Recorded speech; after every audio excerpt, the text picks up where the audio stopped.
The black SUV slammed through Ethan Cole's garage fence at 90 miles per hour, glass exploding across snow-covered asphalt like diamonds under floodlights. A woman stumbled out, bleeding from her temple, designer suit torn, her voice steady despite the terror in her eyes. "They're 2 minutes behind me, maybe less." Ethan wiped grease from his hands and looked toward the darkness beyond his property line. He'd spent 5 years building this quiet life. 5 years hiding from the violence that used to define him. But tonight, the past wasn't asking permission to come back. It was already here. Before we begin, please like this video and comment with your city so I can see how far this story travels across the world. The metal sign outside read Cole's Garage, honest work, fair prices, in faded letters that hadn't been repainted since Ethan bought the place. It wasn't much. A single-bay garage on the edge of Carver Falls, Colorado, population 1,847, where the biggest excitement most weeks was arguing about plow schedules at the town council meetings. Ethan preferred it that way. He was under a '98 Chevy when his phone buzzed. Sophie's name lit up the screen. "Dad, Mrs. Chen says the snow's getting bad. Can you pick me up early?" Ethan rolled out from under the truck, his back protesting the concrete floor. 32 wasn't supposed to feel like 60. But some injuries never really healed. "I'll be there in 20 minutes, sweetheart. Pack up your stuff." "Already did. Love you." "Love you too." He hung up and glanced at the clock. 6:47 p.m. The blizzard forecast had been calling for heavy snow since yesterday, but Colorado weather was like that. Threaten apocalypse. Deliver 6 inches and some wind. Still, he'd promised Sophie's teacher he'd get there before the roads got dangerous. Ethan grabbed his coat from the hook near the office. The garage was warm from the space heater in the corner, country music playing softly from the radio. This was his world now. Oil changes, brake jobs, the occasional transmission rebuild. Simple work, honest work. Nothing that required thinking about the man he used to be. He was reaching for the light switch when he heard it. The sound was distant at first, muffled by falling snow and the wind rattling the garage door. But Ethan's ears had been trained to recognize certain things, and high-performance engines pushing past their limits was one of them. He paused, hand still on the switch, listening. The engine sound grew louder, closer.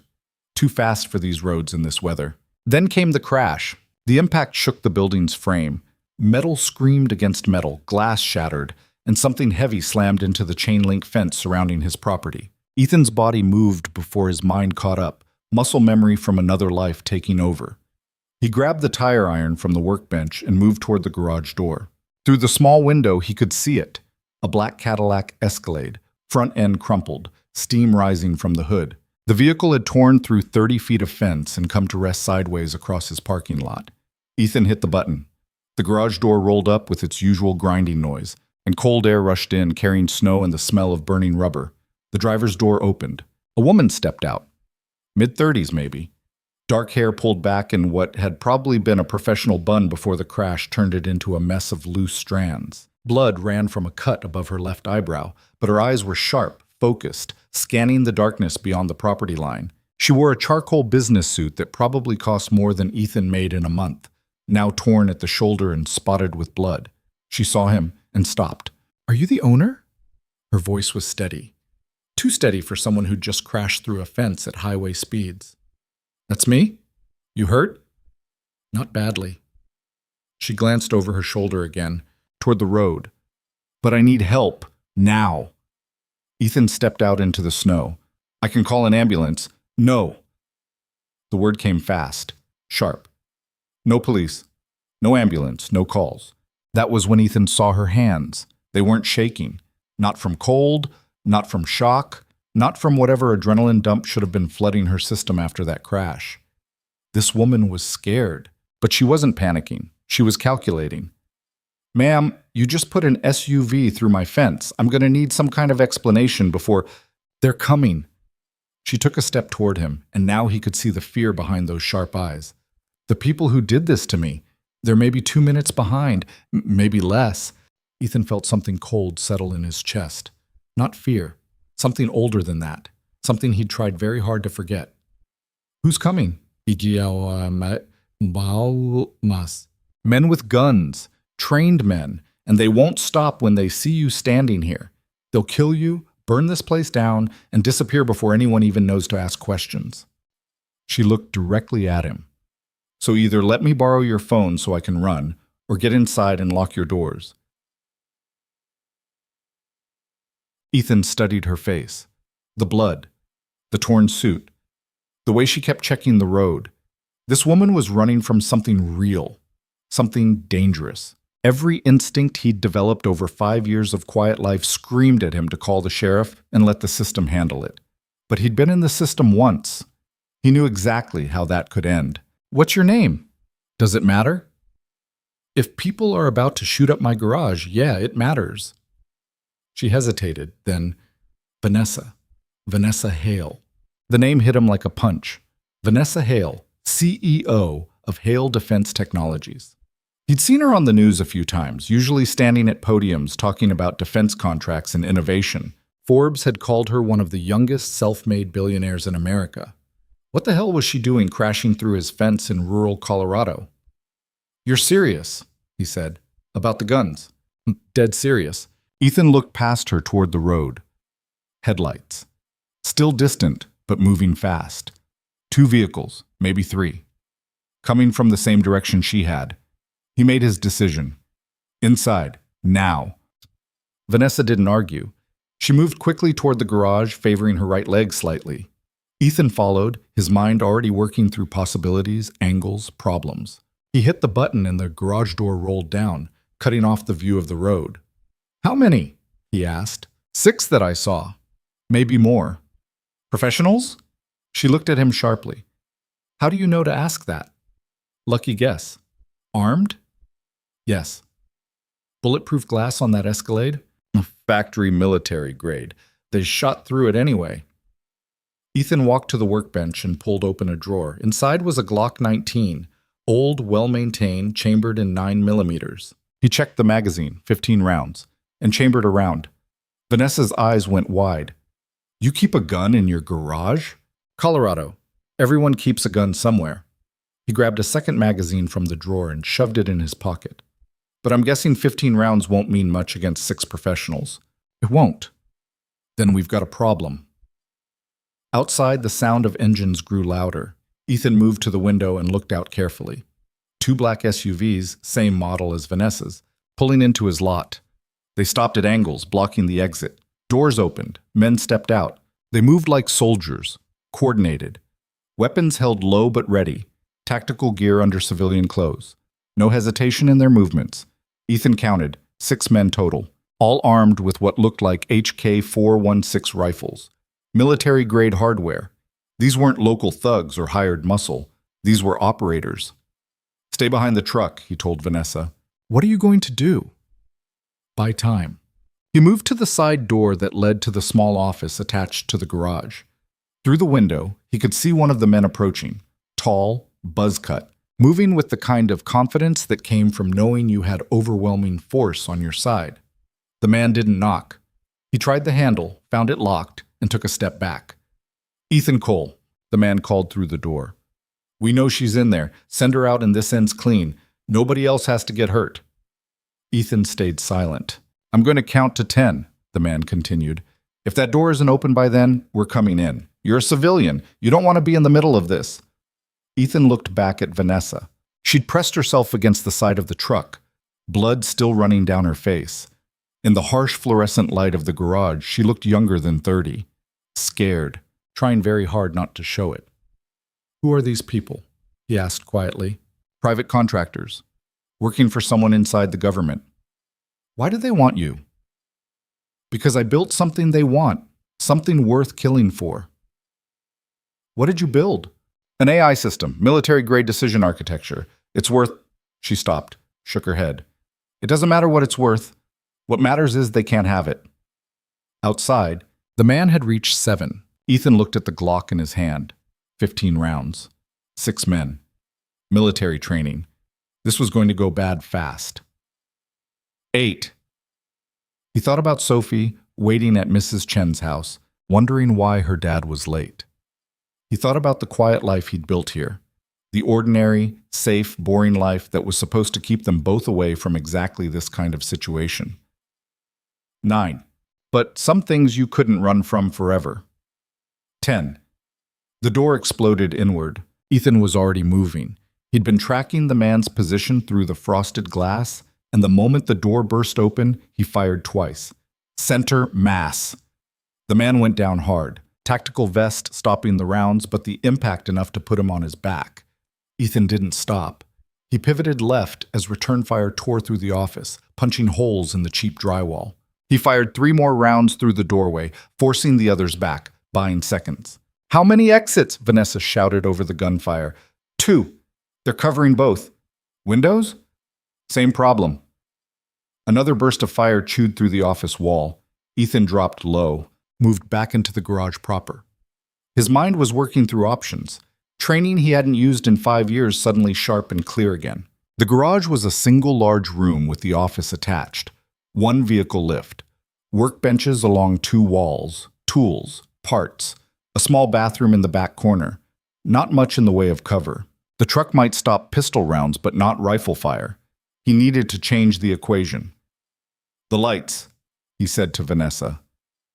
"Kill the lights."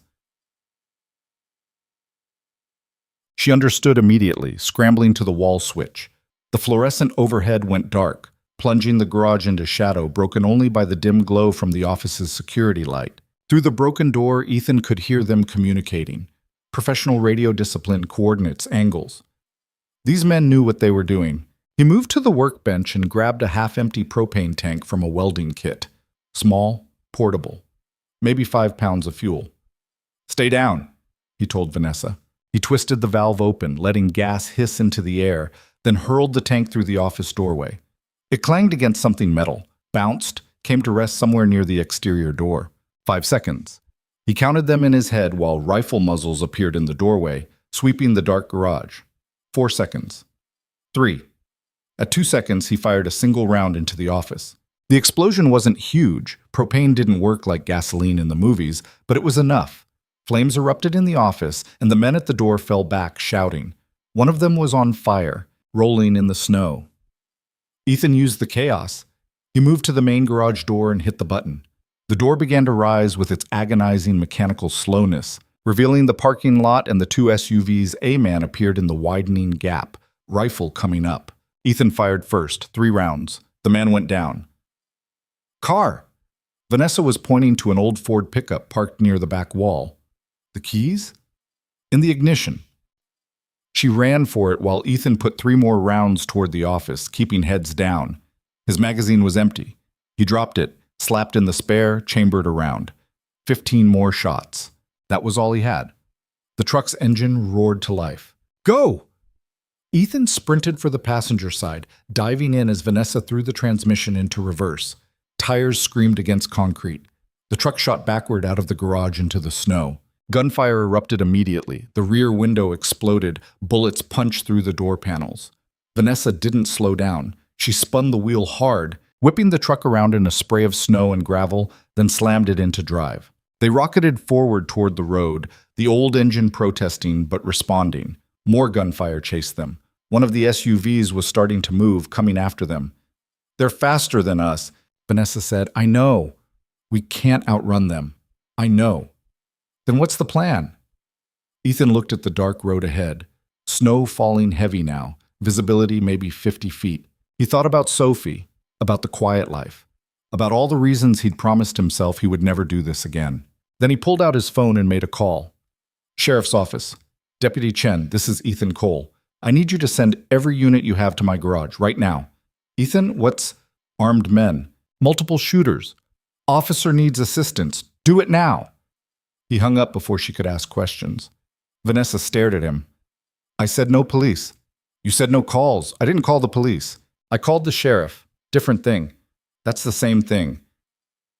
Not in Colorado. He checked the side mirror. The SUV was gaining, its more powerful engine eating up the distance. "How long before your people realize you're not dead?" "I don't have people. I'm alone on this." "Billionaire CEO doesn't have security?" "My head of security is who sold me out." She took a corner too fast, the truck fishtailing before finding traction. I found the proof yesterday. By the time I realized how deep this went, they were already coming for me. The pursuing SUV was 50 yards back. 40. Its headlights filled the cab. The AI system you built? Ethan said. Does it work? Yes. Is it worth dying for? Vanessa looked at him, really looked at him, and something in her expression shifted. I don't want to die, but I'm not giving it to them either. 30 yards, 25. Ethan made another decision he knew he'd probably regret. Turn around. What? Turn the truck around. We're going back. Are you insane? Probably. Turn around. Vanessa hesitated for only a second, then yanked the wheel hard. The truck spun, tires losing grip, sliding sideways through the snow. For a moment, they were perpendicular to the road, completely exposed. Then the tires caught, and they were accelerating back the way they'd come, straight toward the pursuing SUV. The two vehicles rushed toward each other like medieval knights in a joust. 60 miles per hour closing speed, 40 yards, 30. Whatever you're thinking, Vanessa said tightly, now would be a good time. 20 yards. Ethan aimed through the shattered rear window and fired. Not at the SUV, he knew better than to waste ammunition on armored glass. He aimed at the road surface, right in front of the vehicle. The bullet sparked off asphalt. It wasn't much, but it was enough to make the driver flinch, to jerk the wheel instinctively away from incoming fire. The SUV swerved right, its wheels hit the soft shoulder. At that speed, in that snow, there was no recovering. The vehicle went sideways, then rolled, metal shrieking as it tumbled through the ditch. Vanessa rocketed past the wreck without slowing. My garage, Ethan said. Head back there. You want to go back to where they know we are? They think we're running. Let them chase ghosts for a while. We need time to think. They reached the garage 3 minutes later. The office was still smoldering. The man Ethan had shot was gone, either helped away by his team or tough enough to walk on his own. No sign of the others. Vanessa pulled the truck inside and Ethan hit the door button. It rolled down, sealing them in. For a moment, neither of them spoke. The adrenaline was starting to wear off, replaced by the shaky aftermath that always followed violence. Ethan's hands weren't quite steady as he ejected the magazine and checked the rounds. 8 left. You're not a mechanic, Vanessa said quietly. I am now. But you weren't always. Ethan didn't answer. He moved to the bathroom, grabbed the first aid kit from under the sink, and brought it back to where Vanessa was leaning against the truck. Let me see that cut. She didn't argue. Up close, he could see it wasn't as bad as all the blood made it look. Scalp wounds always bled like hell, but it would need stitches. I can butterfly it for now, he said, opening the kit. But you'll want a real doctor to look at it. Can't risk a hospital. I know. He cleaned the wound with antiseptic, and Vanessa hissed but didn't pull away. You knew they were coming for you. You were ready to run. I have eyes inside the organization. Someone I trust warned me they were moving tonight, but not enough warning to get proper help. No. Ethan applied the butterfly bandages carefully, pulling the edges of the cut together. His hands were steadier now, falling into the familiar rhythm of field medicine. How'd you end up at my garage? Random. I was just looking for somewhere to stop, somewhere remote. She paused. Bad luck for you. Maybe. He finished with the bandage and stepped back. Or maybe not. What does that mean? Before he could answer, his phone rang. The display said Mrs. Chen. Ethan's stomach dropped. He'd forgotten.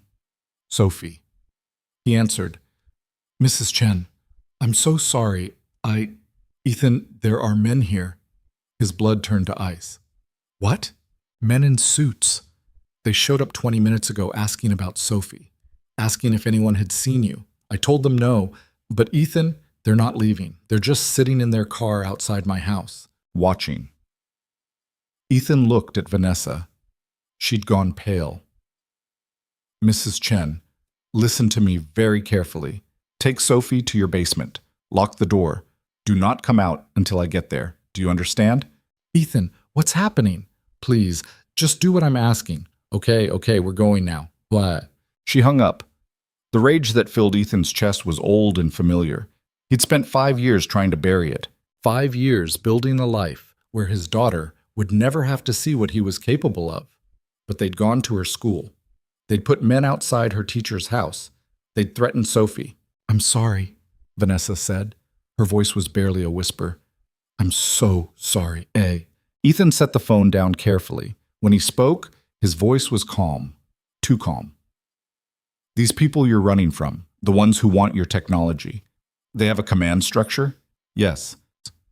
"Someone at the top? Someone making the calls?" "Yes, a man named Victor Kane. I know who Victor Kane is." Ethan walked to the workbench and started pulling open drawers. "He runs covert operations for the Defense Intelligence Agency. Black budget. No oversight. He's been doing it for 15 years. "How do you know that?"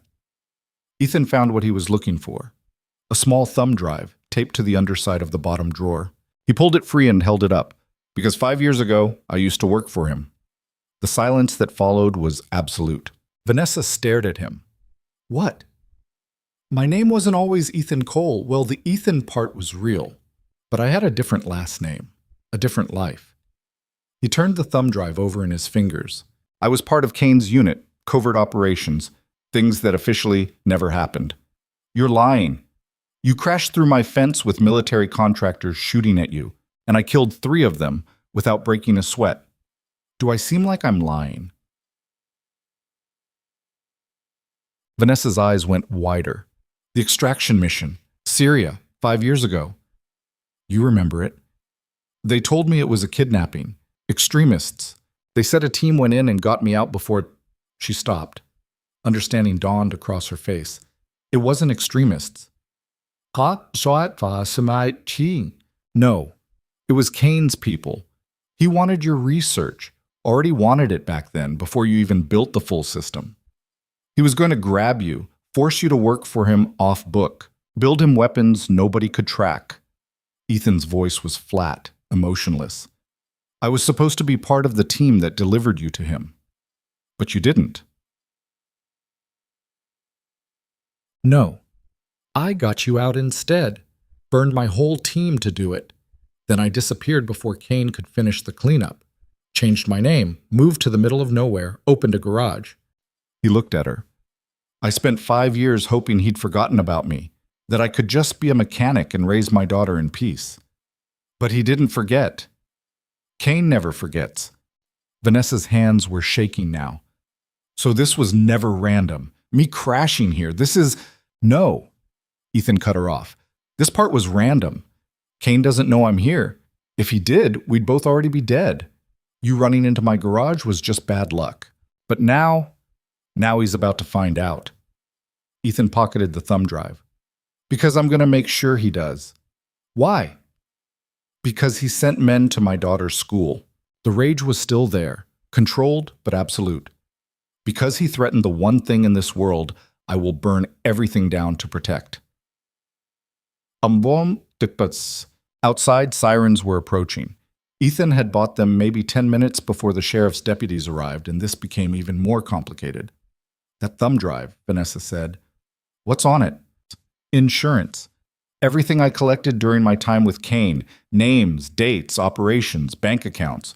Proof of every law he's broken for the last 15 years. Ethan looked at her. "I kept it hidden in case he ever came for me. Mutually assured destruction." "Will it stop him?" If I can get it to the right people, maybe. But Kane spent years building relationships with those exact people. He's got protection at every level." Ethan's jaw tightened. "Which means we need leverage. Something he can't afford to lose." "Like what?" "Like you. Like your AI system. Like proof that he's running an illegal operation to steal military technology from American citizens." Ethan pulled out his phone again. "You said someone inside your organization warned you. Someone you trust. Can you contact them?" "Yes. My CTO, Rebecca Park. She's the only one who knows the full truth about what I built." "Call her. Tell her to grab every piece of evidence she has about Kane's operation and bring it to—" He stopped. The sirens were getting very close now. Tell her to bring it to county lockup. We're about to be arrested. What? It's the only play we have. Right now, Kane's contractors are out there looking for us. They have mobility, resources, numbers.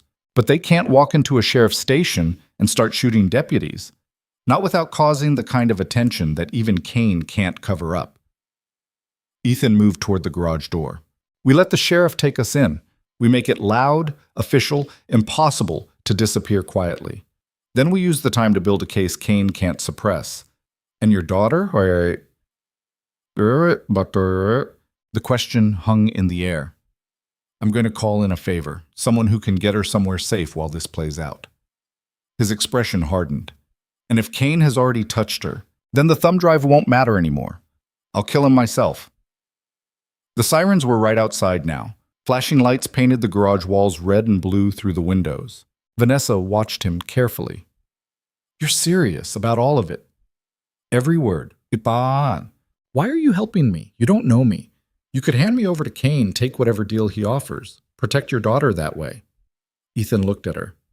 In the harsh light, covered in blood, scared but refusing to break, she reminded him of every reason he'd walked away from Kane's world in the first place. Because 5 years ago, I decided some things were worth risking everything for, worth being more than just another soldier following orders.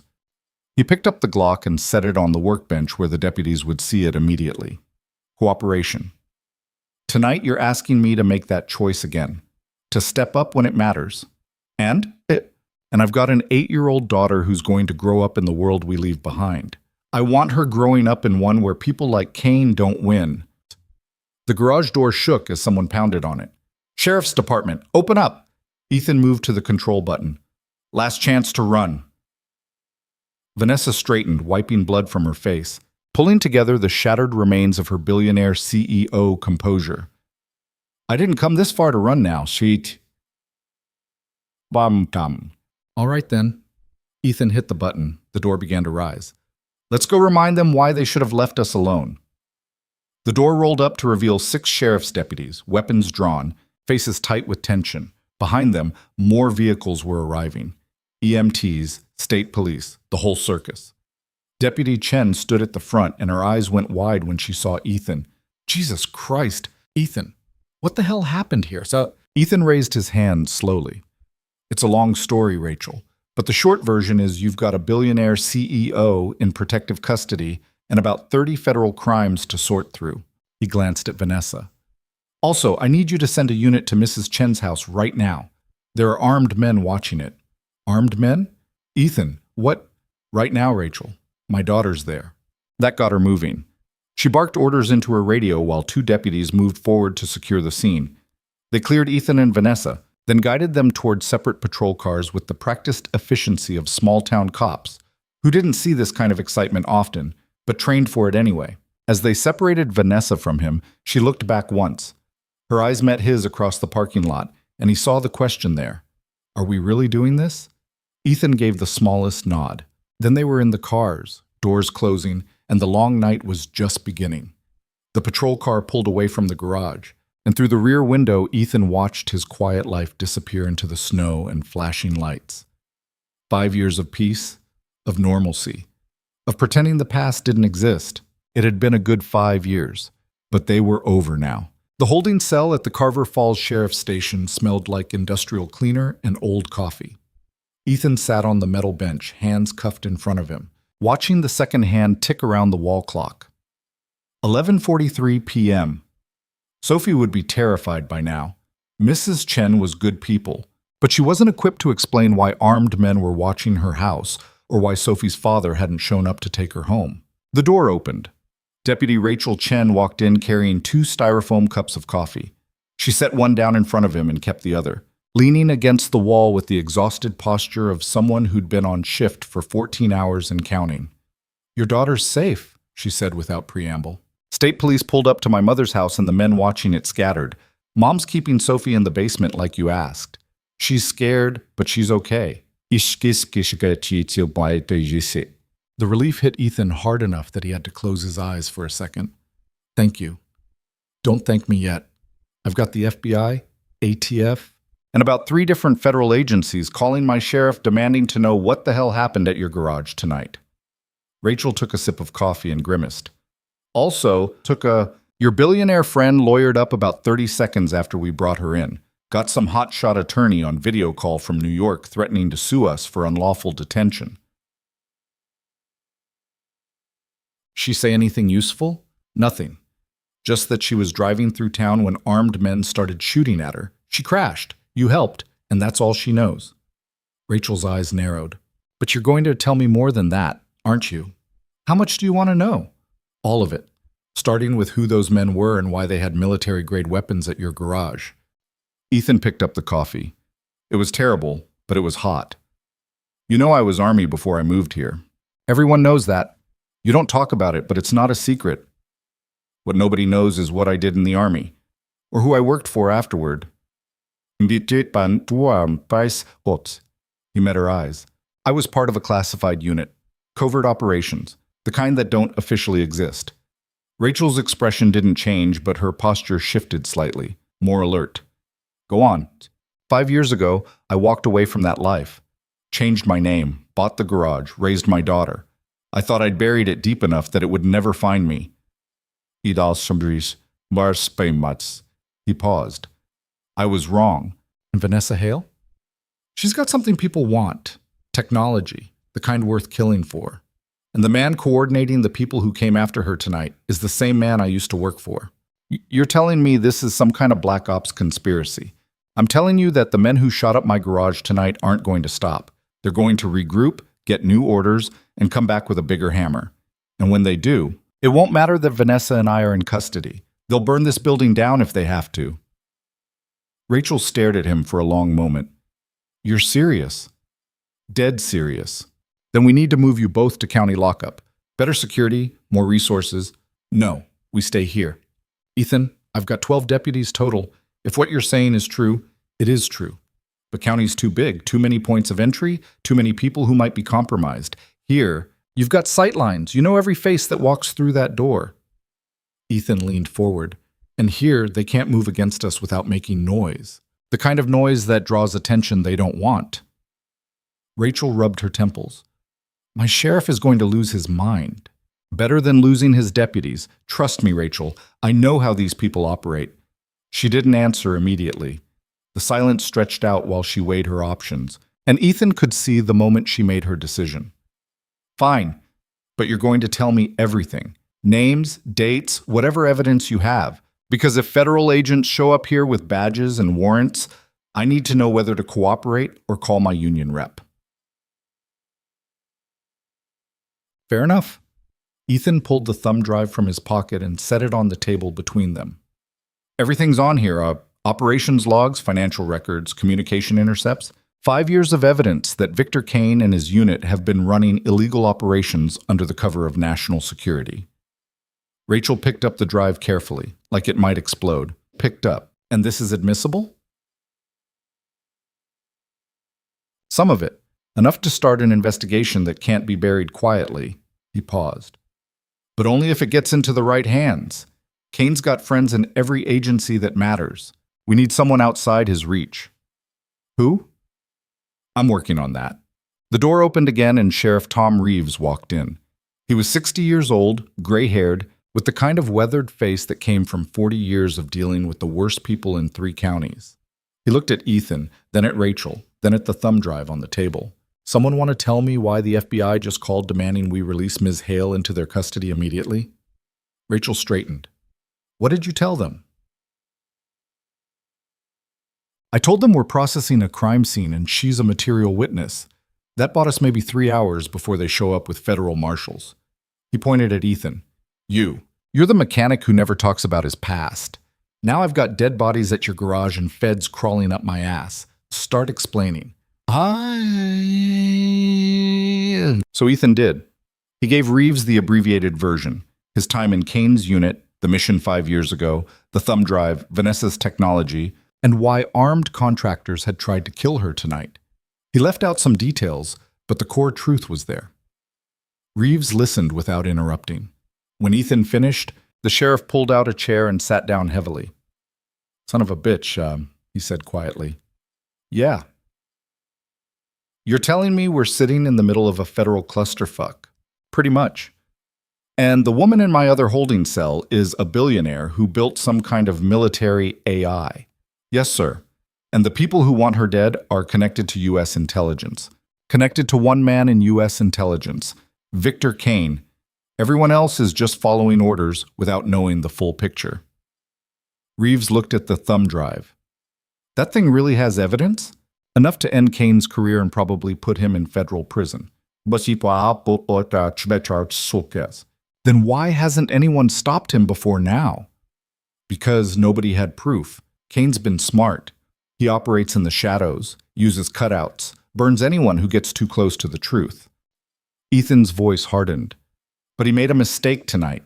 He sent people after Vanessa in the United States on American soil using military contractors. That's harder to hide than operations overseas. Unless he kills everyone who knows about it, Rachel said quietly. That's the plan. Yeah. Reeves stood up and paced to the window. Outside, the snow was still falling, covering everything in clean white silence. FBI will be here by morning.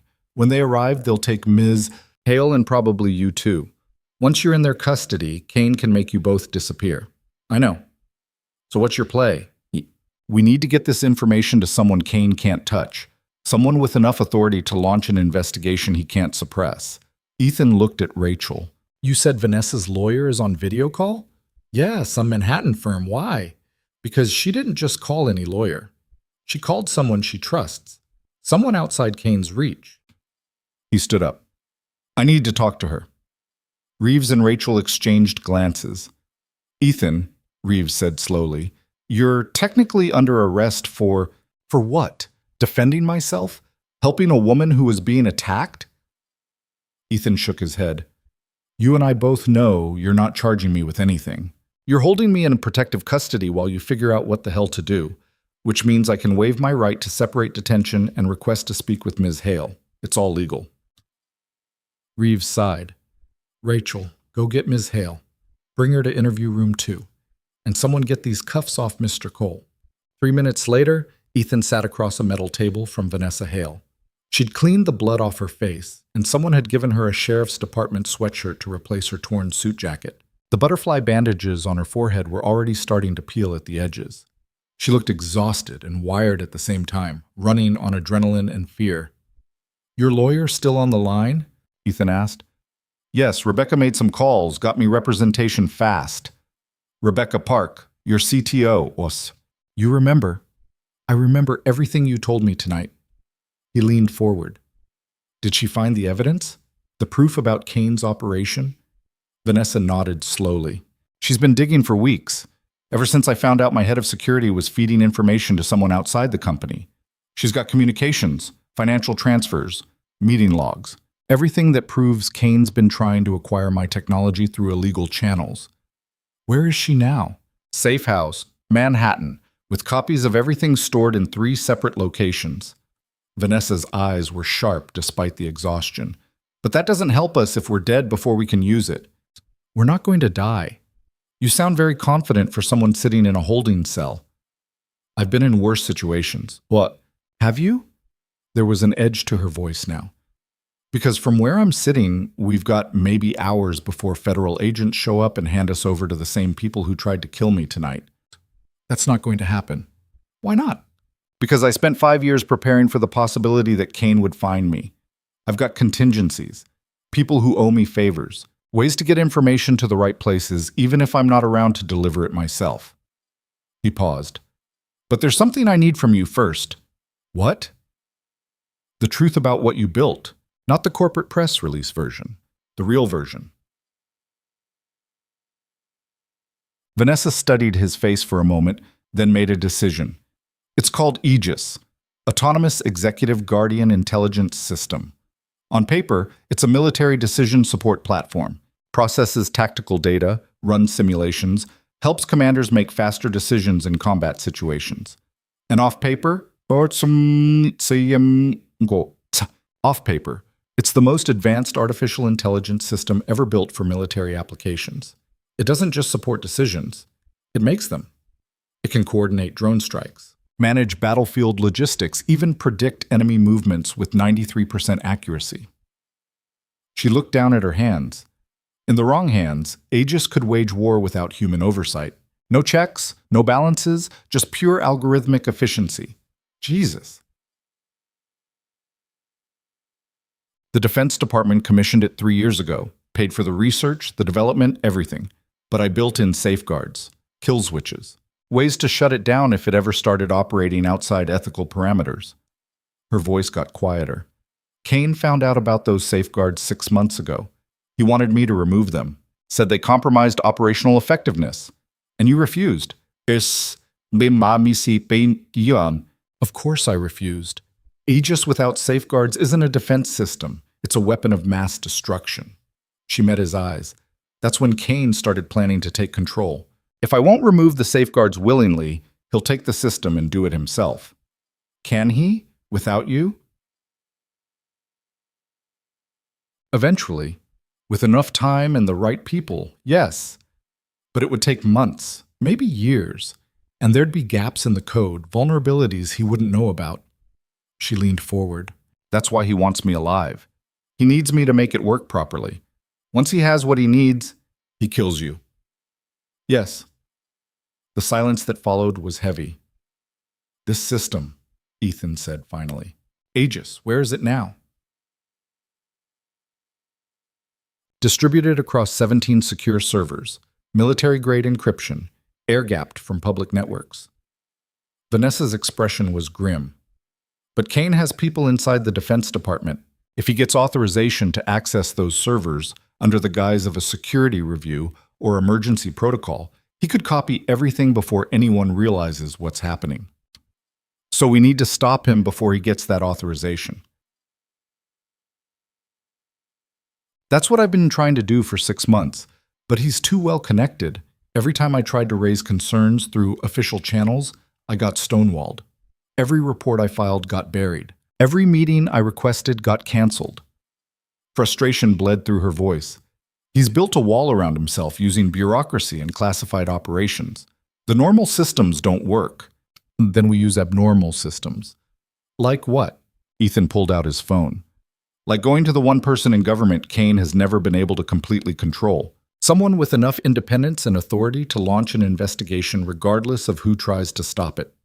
He dialed a number he hadn't called in 5 years. It rang 4 times before someone picked up. This is Harmon.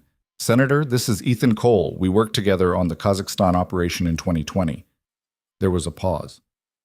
Phantom. Not anymore. I'm just Ethan now. I heard you disappeared. Rumor was Kane burned you. He tried. I survived. Ethan glanced at Vanessa. Senator, I need your help. There's a situation developing that requires immediate attention from someone outside the intelligence community's normal chain of command. How immediate? Hours? Maybe less. Another pause. Longer this time. Senator James Harmon had spent 20 years on the Senate Intelligence Committee. He'd seen every classified briefing, read every black budget report, and developed a reputation for being impossible to fool or intimidate. If anyone could stand up to Kane's network, it was him. Tell me what you need, Harmon said. Ethan spent the next 5 minutes laying it out. Vanessa's technology, Kane's operation, the attack tonight, the evidence on the thumb drive. He didn't hold back. If they were going to survive this, they needed Harmon to understand exactly how deep the corruption went. When he finished, Harmon was quiet for a moment. You're telling me Victor Kane is running an unsanctioned operation to steal military AI technology from a private contractor? Yes, using Defense Intelligence Agency resources and personnel? Yes. And you have evidence. Enough to prove intent and coordination. Maybe not enough for criminal prosecution, but enough to trigger an investigation. Kane will claim national security, say he was protecting critical technology from foreign espionage. He can claim whatever he wants, but when you start pulling threads, you'll find financial irregularities, unauthorized operations, and dead civilians. That's harder to justify under national security. Harmon made a sound that might have been approval. Where are you now? Carver Falls Sheriff's Station, Colorado, in protective custody with Ms. Hale. FBI's been calling everyone in Washington demanding her release. I know, that's Kane's play. Get her into federal custody where he can control what happens next. Can you hold out until morning? Maybe. Depends how hard Kane pushes. I'll make some calls. Get the Intelligence Committee staff working on subpoenas. Once we have official oversight inquiries filed, it becomes much harder for Kane to move against you without triggering scrutiny. Harmon's voice hardened. But Ethan, understand something.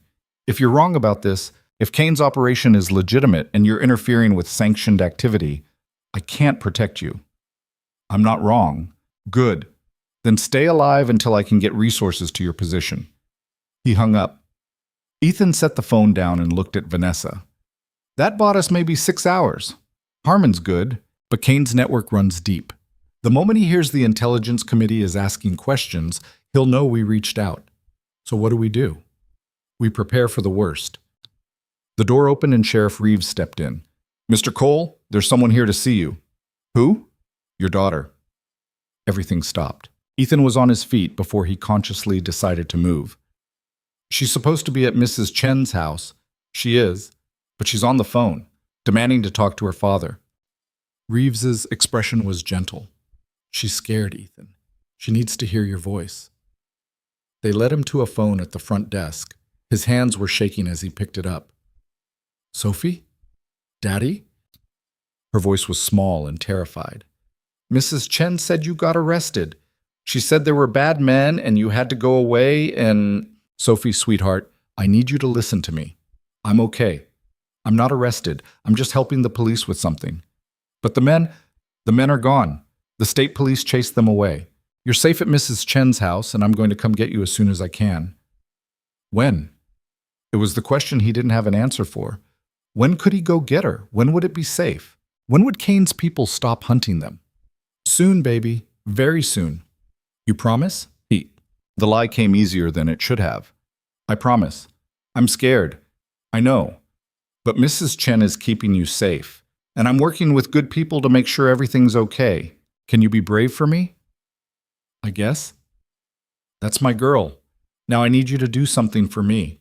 Can you put Mrs. Chen back on? Okay. I love you, Daddy. I love you too, Sophie. More than anything. There was rustling, then Mrs. Chen's voice. Ethan. Keep her in the basement. Don't let her leave for any reason. If anyone comes to the door claiming to be police or FBI or anything else, you verify through Rachel first. Understand? Yes. But Ethan, how long? I don't know, but I'm going to fix this. He gripped the phone tighter. I'm going to fix this, and then I'm coming for her. He hung up before she could respond. When he turned around, Vanessa was standing there. She'd heard everything. I'm sorry, she said again. Don't. This isn't your fault. It is. If I hadn't crashed into your garage, then Kane's people would have killed you and taken your technology. And in 6 months or a year, Aegis would be operating without safeguards, and I'd be reading about drone strikes in the news without knowing I could have stopped it. He shook his head. No. We're in this now, both of us. Rachel appeared from the break room. We've got a problem. 2 black SUVs just pulled into the parking lot. Federal plates. Already? Reeves checked his watch. They weren't supposed to be here until morning. Kane pushed harder than we thought, Ethan said. He looked at Vanessa. He knows about the senator. He's moving fast to contain this before it spreads. What do? We follow the plan. Stay calm. Let them think they're in control. The front door opened and 3 men walked in. They wore dark suits and had the bearing of federal agents, but Ethan recognized the type. These weren't FBI. These were intelligence community. Probably DIA, maybe CIA. The kind of agents who specialized in making problems disappear. The lead agent pulled out credentials. I'm Agent Brooks, Defense Intelligence Agency. We're here for Vanessa Hale and Ethan Cole. Reeves stepped forward. On what authority? National Security Investigation. Ms. Hale is wanted for questioning regarding the theft of classified technology. Mr. Cole is wanted as a material witness. Brooks's voice was flat, bureaucratic. We have authorization from the Justice Department to take them into federal custody. I'll need to see that authorization. Brooks produced a document. Reeves took it, read it carefully, then looked at Rachel. She read it too, and Ethan saw her expression tighten. "It's legitimate," she said quietly. "DOJ seal, proper signatures. They have jurisdiction." "Then I guess we're going," Ethan said. Vanessa grabbed his arm. "Don't. Once we're in their custody, we don't have a choice." He looked at Brooks. "But we're not going anywhere until we see your supervisor, someone above field agent level. We're not getting in a car with you until we verify chain of command." Brooks' expression didn't change. "That's not how this works." "That's exactly how this works. You're taking 2 civilians into federal custody on national security grounds. Protocol requires supervisor verification for out-of-jurisdiction extractions." Ethan kept his voice level. "Unless you're operating outside protocol." The silence stretched out. Brooks and his partners exchanged glances. "Wait here," Brooks said finally. He stepped outside and made a phone call. "You bought us maybe 5 minutes," Rachel said. "What's the play?" "Harmon. He needs to know they moved faster than expected." Ethan pulled out his phone. But before he could dial, every phone in the station started ringing at once. The desk phone, Rachel's cell, Reeves's cell, even the fax machine in the back office. Reeves picked up the desk phone. "Sheriff's office." He listened for a moment, his face going pale. "Yes, Senator, he's right here." He handed the phone to Ethan. "Senator?" "Ethan, I'm calling every law enforcement office in Colorado right now. Kane's people are moving to grab you before I can get oversight in place." Harmon's voice was tight with controlled anger. "I'm invoking Senate Intelligence Committee authority under Title 50. As of this moment, you and Ms. Hale are protected witnesses in a federal investigation. Nobody moves you without my direct approval. Brooks has DOJ authorization." "I'm countermanding it. I'm sending you an official letter right now via email. Have the sheriff print it and show it to Brooks. Tell him if he touches either of you, he's interfering with the Senate investigation, and I will personally destroy his career." Ethan looked at Reeves. "Check your email. Senator Harmon sending documentation." Reeves moved to the computer. 30 seconds later, the printer started spitting out pages. He grabbed them and read quickly. "Son of a bitch, it's real. Senate Intelligence Committee Protection Order, signed by Harmon and 3 other committee members." He looked at Ethan. "You've got some serious friends." "Used to, before I disappeared." Ethan took the documents. "Let's see if Brooks respects Senate authority." They walked outside together. Brooks was still on the phone, but he ended the call when he saw them approaching. "We're ready to transport," Brooks said. "No, you're not." Ethan handed him the documents. "As of 20 minutes ago, Ms. Hale and I are protected witnesses in a Senate Intelligence Committee investigation. You don't have authority to move us." Brooks read the documents. His jaw tightened. "This is irregular." So is using DOJ authorization to extract witnesses in an ongoing intelligence investigation without proper oversight. Ethan kept his voice calm. "You can call your supervisor. They'll confirm. Or you can leave now and save yourself the paperwork." Brooks stared at him for a long moment. Then he pulled out his phone and made another call. This one was brief. When he hung up, his expression was carved from stone. "You're making a mistake," he said quietly. "People who interfere with national security operations don't usually live to regret it."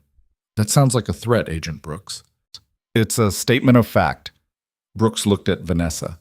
"Ms. Hale, when this protection order expires, we'll be back. And next time, there won't be Senate oversight to hide behind." He turned and walked back to his SUV. The other agents followed.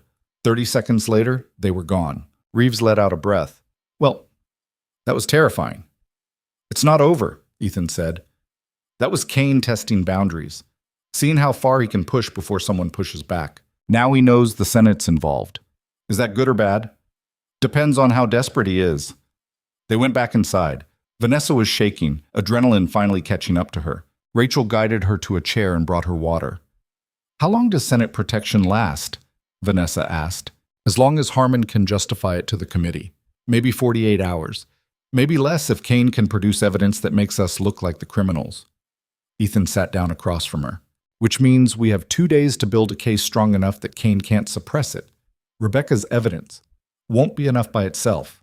Kane will claim it's fabricated or taken out of context. We need something ironclad, something that proves intent beyond any reasonable doubt.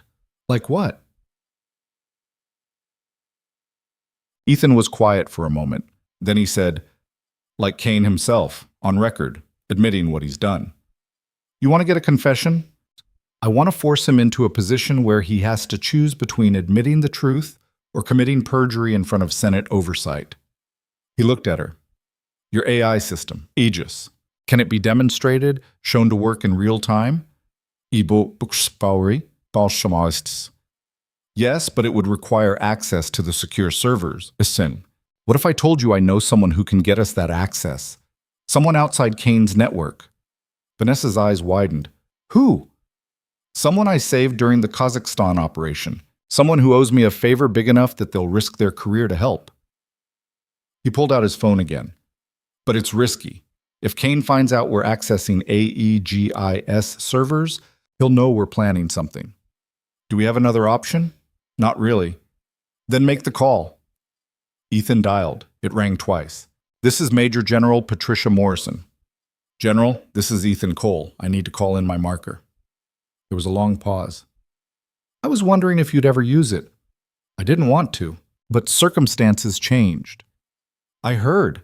Cain's been making noise about a rogue contractor and stolen technology. Some people are buying it. It's a lie. The contractor isn't rogue and the technology wasn't stolen. Cain's running an illegal operation to seize control of military AI systems. You have proof? Enough to raise questions. Not enough to stop him without help. Another pause. What do you need? Access to AEGIS servers. Just a demonstration. Enough to show Senate investigators that the system works and that Ms. Hale's safeguards are legitimate. That's a tall order. Those servers are locked down tight. But you're deputy commander of Cybercom. If anyone can authorize temporary access for oversight purposes, it's you. And if Cain finds out, then you tell him the truth. The Senate Intelligence Committee requested a demonstration as part of their investigation. You're just following orders. Morrison was quiet for a long moment. You saved my life in Kazakhstan. I remember. Fine. I'll authorize a 30-minute access window. Tomorrow at 1400 hours. That's all I can give you without raising red flags. That's all we need. Ethan, be careful. Cain doesn't lose gracefully. I know. She hung up. Ethan looked at Vanessa. We've got 24 hours to prepare. After that, we demonstrate AEGIS for the Senate committee and force Cain to respond. If he tries to stop the demonstration, it proves he's hiding something. If he doesn't stop it, the committee sees exactly what he's been trying to steal. And then? And then he either surrenders or he escalates. Either way, we'll know. The rest of the night passed in tense preparation. Rebecca Park arrived from New York on a red-eye flight, carrying encrypted hard drives with evidence of Cain's operation. She was a sharp-eyed woman in her 40s who looked like she hadn't slept in a week. Vanessa, she said when they brought her into the conference room. Thank God you're alive. Barely. Vanessa hugged her. Did you bring everything? Everything I could carry. Financial records, communications, meeting logs. Enough to prove Cain's been working on this for at least 18 months. Rebecca set the drives on the table. But I also found something else. Something worse. What? Cain's not just trying to steal AEGIS. He's been building his own version, a parallel development program funded through black budget allocations. He's already got a prototype. The room went silent. How far along, Wes? Ethan asked. Maybe 60% functional, without Vanessa's safeguards, obviously. But if he gets his hands on the full AEGIS code, he can integrate it into his version and have a weaponized AI system operational within weeks. Vanessa's face went pale. He's been planning this since the beginning. Yes. Every meeting, every request for technical specifications, every security review, he was gathering information to build his own copy. Rebecca pulled out a tablet and showed them schematics. Look, this is his prototype. It's crude, but it works. And if he gets AEGIS, he won't need congressional approval or Defense Department oversight. He can deploy it through classified operations. Ethan studied the schematics. Where's the prototype now? Facility in Nevada. Off books. Officially, it doesn't exist. Can we prove it exists? I have satellite photos, financial transfers, personnel assignments. It's all there. Then that's what we show the Senate committee.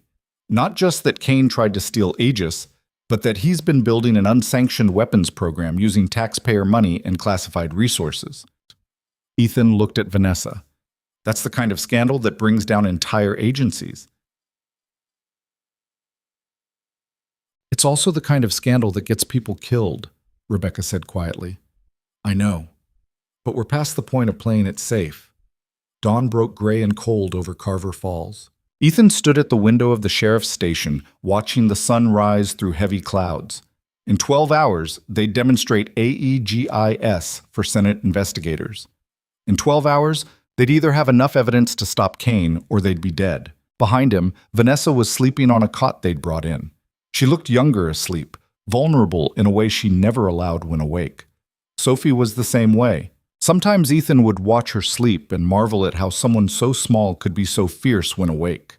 He'd promised Sophie he'd come get her soon. He intended to keep that promise. Coffee? Rachel appeared beside him, holding 2 cups. Thanks.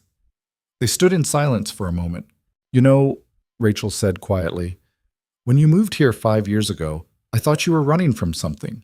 Maybe a bad divorce or financial problems. I never guessed it was this. I was running, just not from what you thought. Do you regret it, coming here? Ethan thought about it. The garage, the quiet life. 5 years of oil changes and brake jobs, and Sophie growing up in a small town where the biggest danger was ice on the roads. No, he said finally. I don't regret it. Those 5 years were the best of my life. Even though they're over now, they're not over. This is just a detour. He took a sip of coffee.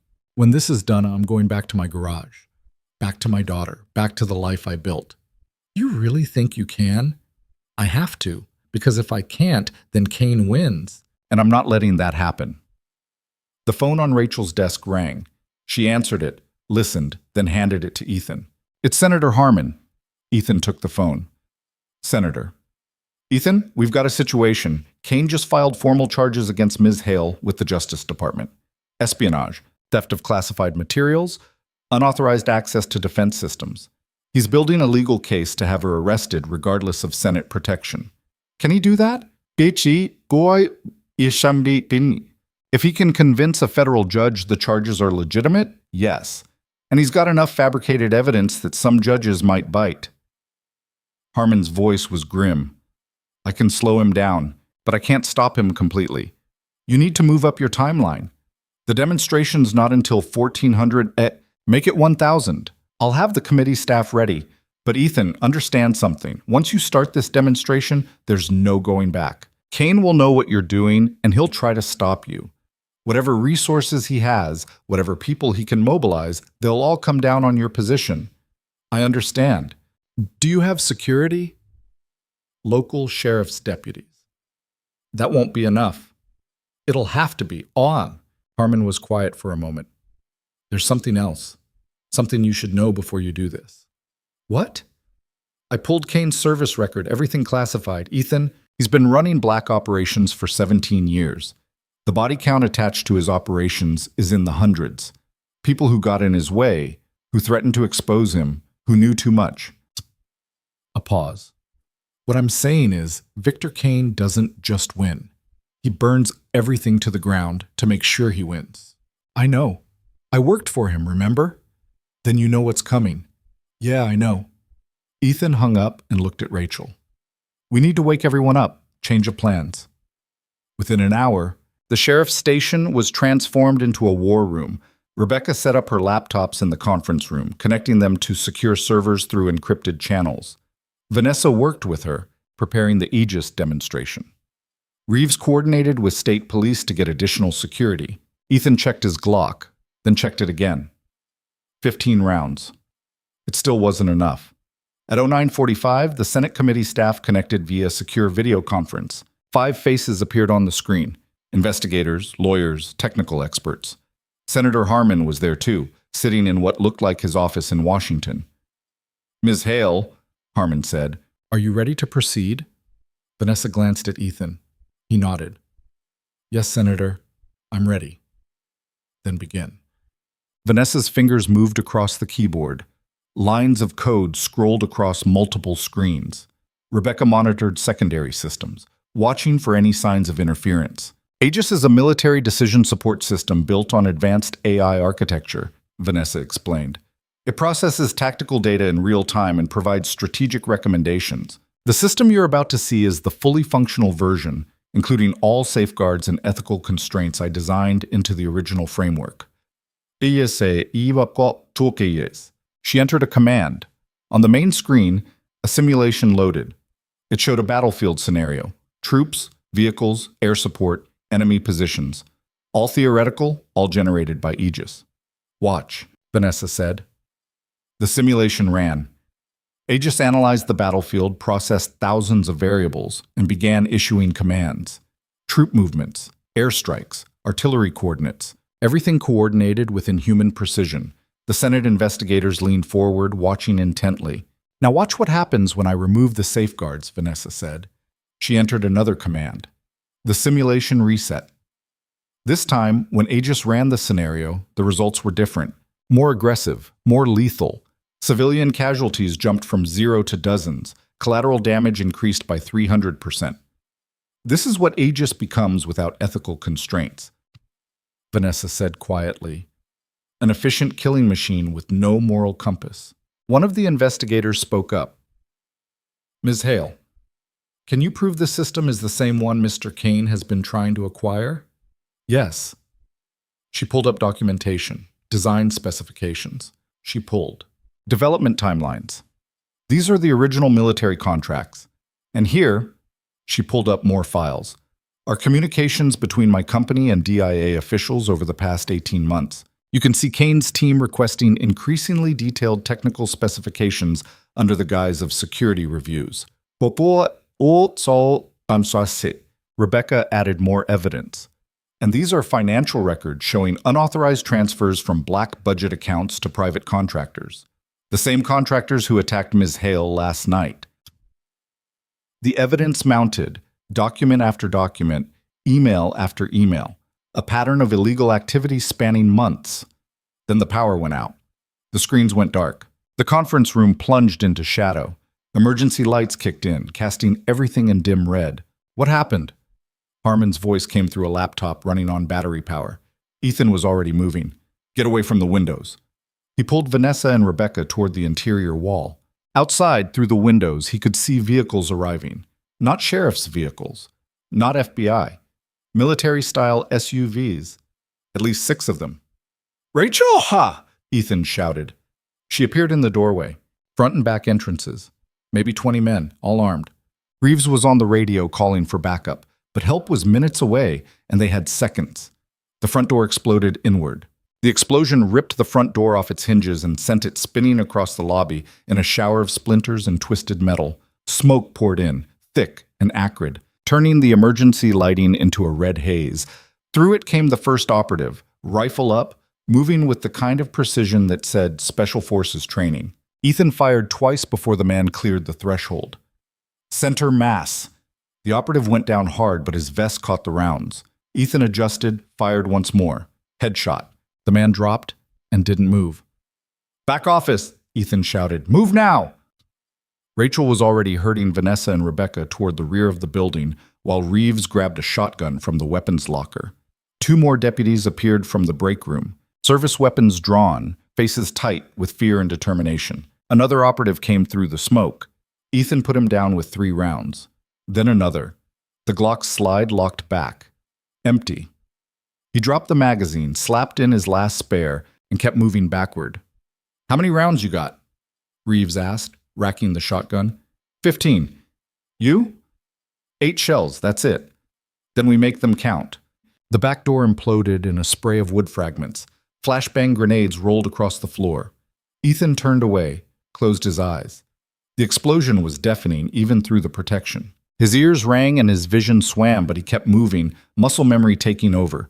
2 operatives came through the back entrance. Reeves fired the shotgun twice. Both men went down. Rachel fired her service weapon, controlled pairs, covering the hallway that led to the holding cells. "Conference room," Ethan pointed. It was the only interior space with no windows and only one entrance, defensible, barely. "Get everyone inside!" They fell back in stages. Ethan and Reeves covering while the others moved, then Rachel and the deputies covering while Ethan reloaded. It was textbook small unit tactics, and it worked for maybe 30 seconds before the operatives adapted. Rifle fire chewed through the walls like they were paper. Bullets punched through drywall and wooden studs, showering everyone with dust and debris. One deputy went down, clutching his shoulder and screaming. Rachel dragged him into the conference room while Ethan put suppressing fire toward the lobby. They made it inside. Reeves slammed the door and shoved a filing cabinet in front of it. It wouldn't stop bullets, but it might slow them down. "Barricade the door!" Ethan moved to help. "Anything heavy?" They piled furniture against the entrance. Desks, chairs, another filing cabinet. Rebecca and Vanessa helped, their hands shaking but moving fast. The wounded deputy was on the floor, pale and bleeding but conscious. "Rachel, stop the bleeding," Ethan said. "Reeves, you and your other deputy watch that door. Anything comes through, shoot it." "What are you going to do?" Ethan looked at the ceiling. "Buy us time." The sheriff's station was old. Built in the 70s, that meant drop ceilings with acoustic tiles and metal frames. He climbed onto a desk, pushed aside a tile, and pulled himself up into the cramped space above. Pipes, ductwork, electrical conduit, and a path that ran the length of the building. He moved carefully, distributing his weight across the metal framework. The space was dark and filled with insulation and decades of accumulated dust. 20 feet ahead, he could see light coming through gaps in the tiles. The lobby, where the operatives were staging their assault. Voices filtered up through the ceiling, professional radio chatter, coordinates, breach points. These men were coordinating a tactical entry, and they had the building surrounded. Ethan found a position above the lobby and carefully lifted a ceiling tile a fraction of an inch. Through the gap, he could see 6 operatives, all armed with HK-416 rifles, all moving with the confidence of people who knew they had overwhelming force. He pulled the tile back fully. Slow, quiet. Nobody looked up. Ethan aimed down through the opening and fired 4 times in rapid succession. The angle was terrible, and the lighting worse, but at this range it didn't matter much. 2 operatives went down before the others reacted. They scattered, taking cover, rifles swinging up toward the ceiling. Ethan rolled sideways as return fire tore through the acoustic tiles. Bullets punched through the thin material, some hitting pipes and sending steam hissing into the crawlspace. He scrambled along the framework toward the east side of the building, putting distance between himself and the breach point. More tiles exploded as the operatives fired blind into the ceiling. Ethan kept moving. His knee hit a pipe wrong and pain shot up his leg, but he didn't slow down. Behind him, he could hear the operatives shouting orders, adapting to the threat. He reached a position above the armory, the small room where the sheriff kept the department's rifles and body armor. The door was locked, but Ethan could see it through gaps in the ceiling. He dropped down, landing hard on the concrete floor, his bad knee protesting. The armory door had a simple deadbolt. Ethan kicked it once, twice. The frame splintered, and the door swung open. Inside were 4 AR-15 rifles, 2 shotguns, and a wall of body armor vests. He grabbed a rifle, checked the chamber. Loaded. He pulled on a vest, grabbed 2 spare magazines, and moved back into the hallway. Through the building, he could hear the operatives closing in on the conference room. They were being methodical about it, clearing each room, sealing off escape routes. In maybe 2 minutes, they'd reach the door Ethan had barricaded. He needed those 2 minutes. Ethan moved back toward the lobby, staying low, using the smoke and chaos for cover. An operative appeared around the corner. Ethan fired first. The man went down. Another operative returned fire from behind an overturned desk. Ethan put 3 rounds into the desk, and the shooting stopped. "Conference room is breached," someone shouted over the radio chatter. "Multiple targets. Holding position." Ethan's blood went cold. They'd reached the barricade faster than expected. He sprinted back through the building, rifle up, his injured knee screaming with every step. The hallway ahead was filled with smoke and the red glow of emergency lights. 2 operatives were at the conference room door, using a battering ram to break through the barricade. Ethan fired. The rifle's report was deafening in the enclosed space. 1 operative dropped. The other turned and fired back. Rounds sparked off the wall next to Ethan's head. He dropped low, returned fire, and caught the operative in the side. The man fell. The battering ram clanged against the floor. Ethan reached the conference room door and pounded on it. "It's me! Open up!" The barricade shifted. Furniture scraped across the floor. The door opened a crack and Rachel's face appeared, pale and frightened. "Get them out," Ethan said.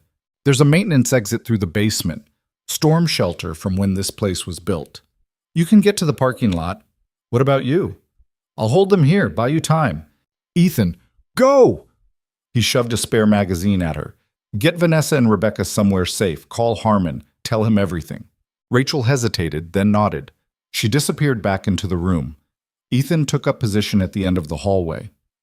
30 feet of corridor between him and the lobby. Any operative who wanted to reach the conference room had to come through him. He settled the rifle against his shoulder and waited. They came in a rush. 4 operatives moving in pairs, using covering fire and tactical movement. Professional, coordinated. Everything by the book. Ethan shot the first one through the knee. The man went down screaming. His partner tried to drag him to cover and Ethan shot him too. The other pair fell back, recognizing that the corridor was a kill zone. Behind him, he could hear Rachel moving everyone toward the basement. The wounded deputy was being helped along, leaving a trail of blood. Rebecca carried the laptops with all the evidence. Vanessa moved quickly despite the exhaustion and fear. "Grenade!" someone shouted from the lobby. Ethan threw himself sideways as the grenade bounced into the hallway. It wasn't fragmentation. These men wanted prisoners, not bodies, but the flashbang was enough to rattle his brain and fill his vision with white light. He rolled, disoriented, trying to find cover. 2 operatives came through the smoke. Ethan fired blind, the rifle kicking against his shoulder. 1 operative went down. The other kept coming, closing the distance. Ethan tried to bring the rifle around, but the operative was too close, too fast. They collided hard.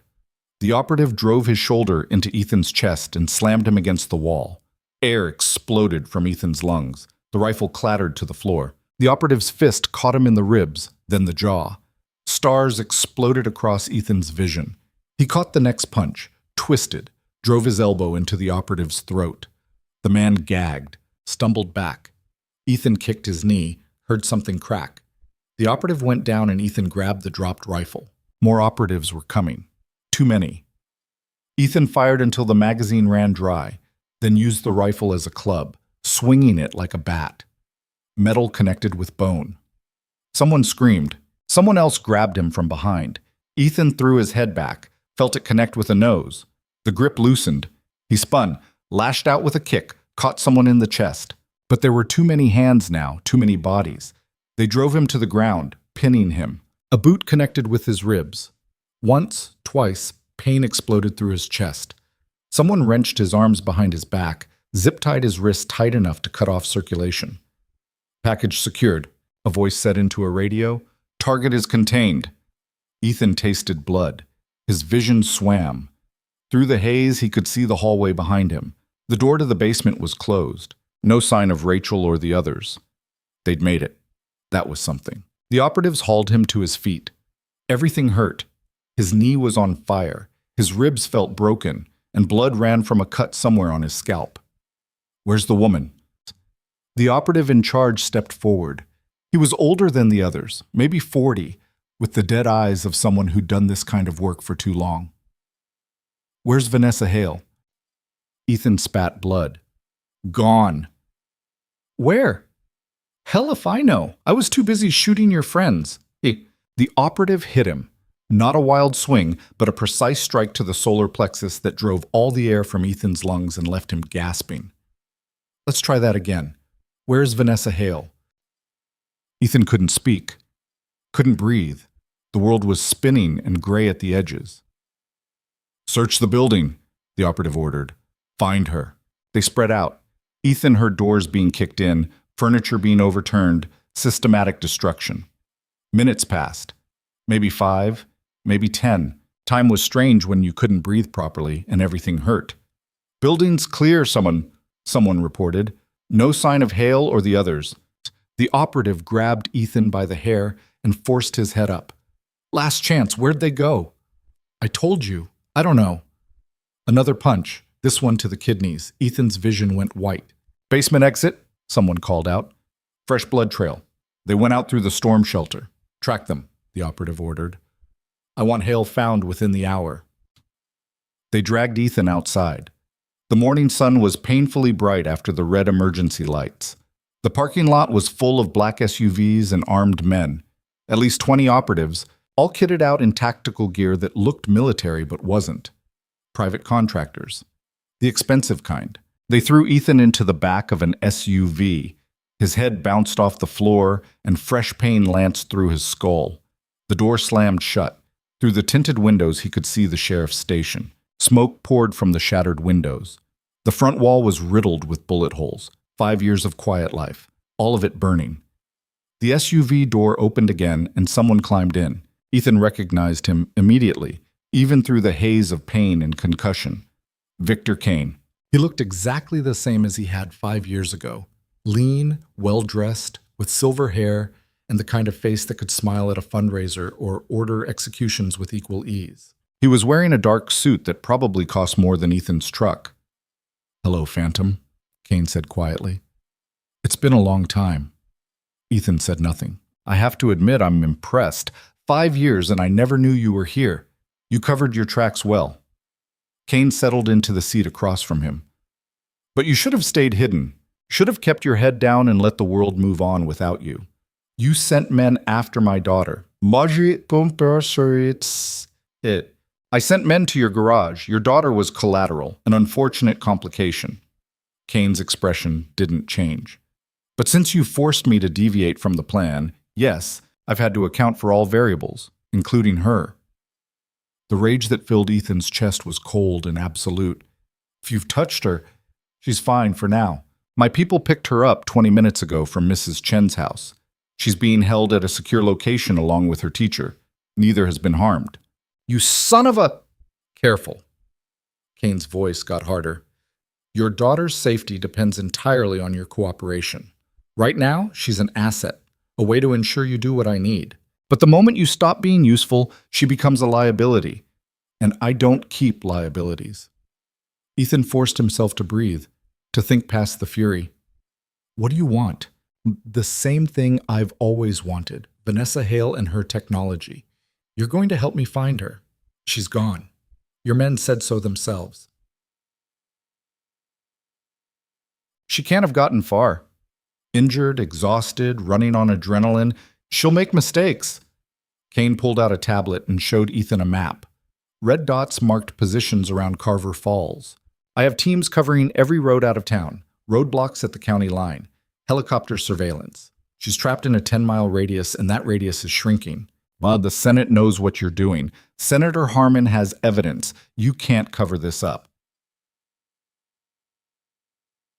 "Can I?" Kane smiled. It didn't reach his eyes. By the time Harmon finishes navigating committee bureaucracy and filing oversight requests, this will be over. Vanessa Hale will be in custody, her technology will be secured, and you'll be dead. Another casualty of a terrorist attack that I heroically tried to prevent. Nobody will believe that. They'll believe what I tell them to believe. I've been managing narratives for 17 years, Ethan. I'm very good at it." Kane leaned forward. "Now here's what's going to happen. You're going to tell me where Vanessa is most likely to run, what resources she has, who she might contact, and in exchange, I'll make sure your daughter lives through this. And if I don't, then Sophie Cole, age 8, becomes an orphan, and not the kind who gets adopted by a nice family. The kind who disappears into a system so broken that nobody even notices when children stop existing." Kane's voice was utterly flat. "I won't enjoy it, but I won't lose sleep over it either." The SUV fell silent except for the idling engine. Ethan looked at Kane. Really looked at him. The man who'd commanded black operations for nearly 2 decades, who'd ordered killings on 5 continents, who'd built an empire on classified budgets and deniable actions. And Ethan made a decision. "Vanessa has a contingency plan," he said slowly. "Safe houses across 3 states. Money, weapons, documents. She set it up years ago when she first started developing Aegis." "Where?" "I don't know all of them, but she mentioned one. An old mining facility outside of Boulder, abandoned since the 80s. She owns it through a shell company." Kane studied his face. You're lying. I'm giving you what I know. You want more, you'll have to ask her yourself. Mining facility. Boulder. Kane pulled up the map on his tablet, zoomed in. There are dozens of abandoned mines in that area.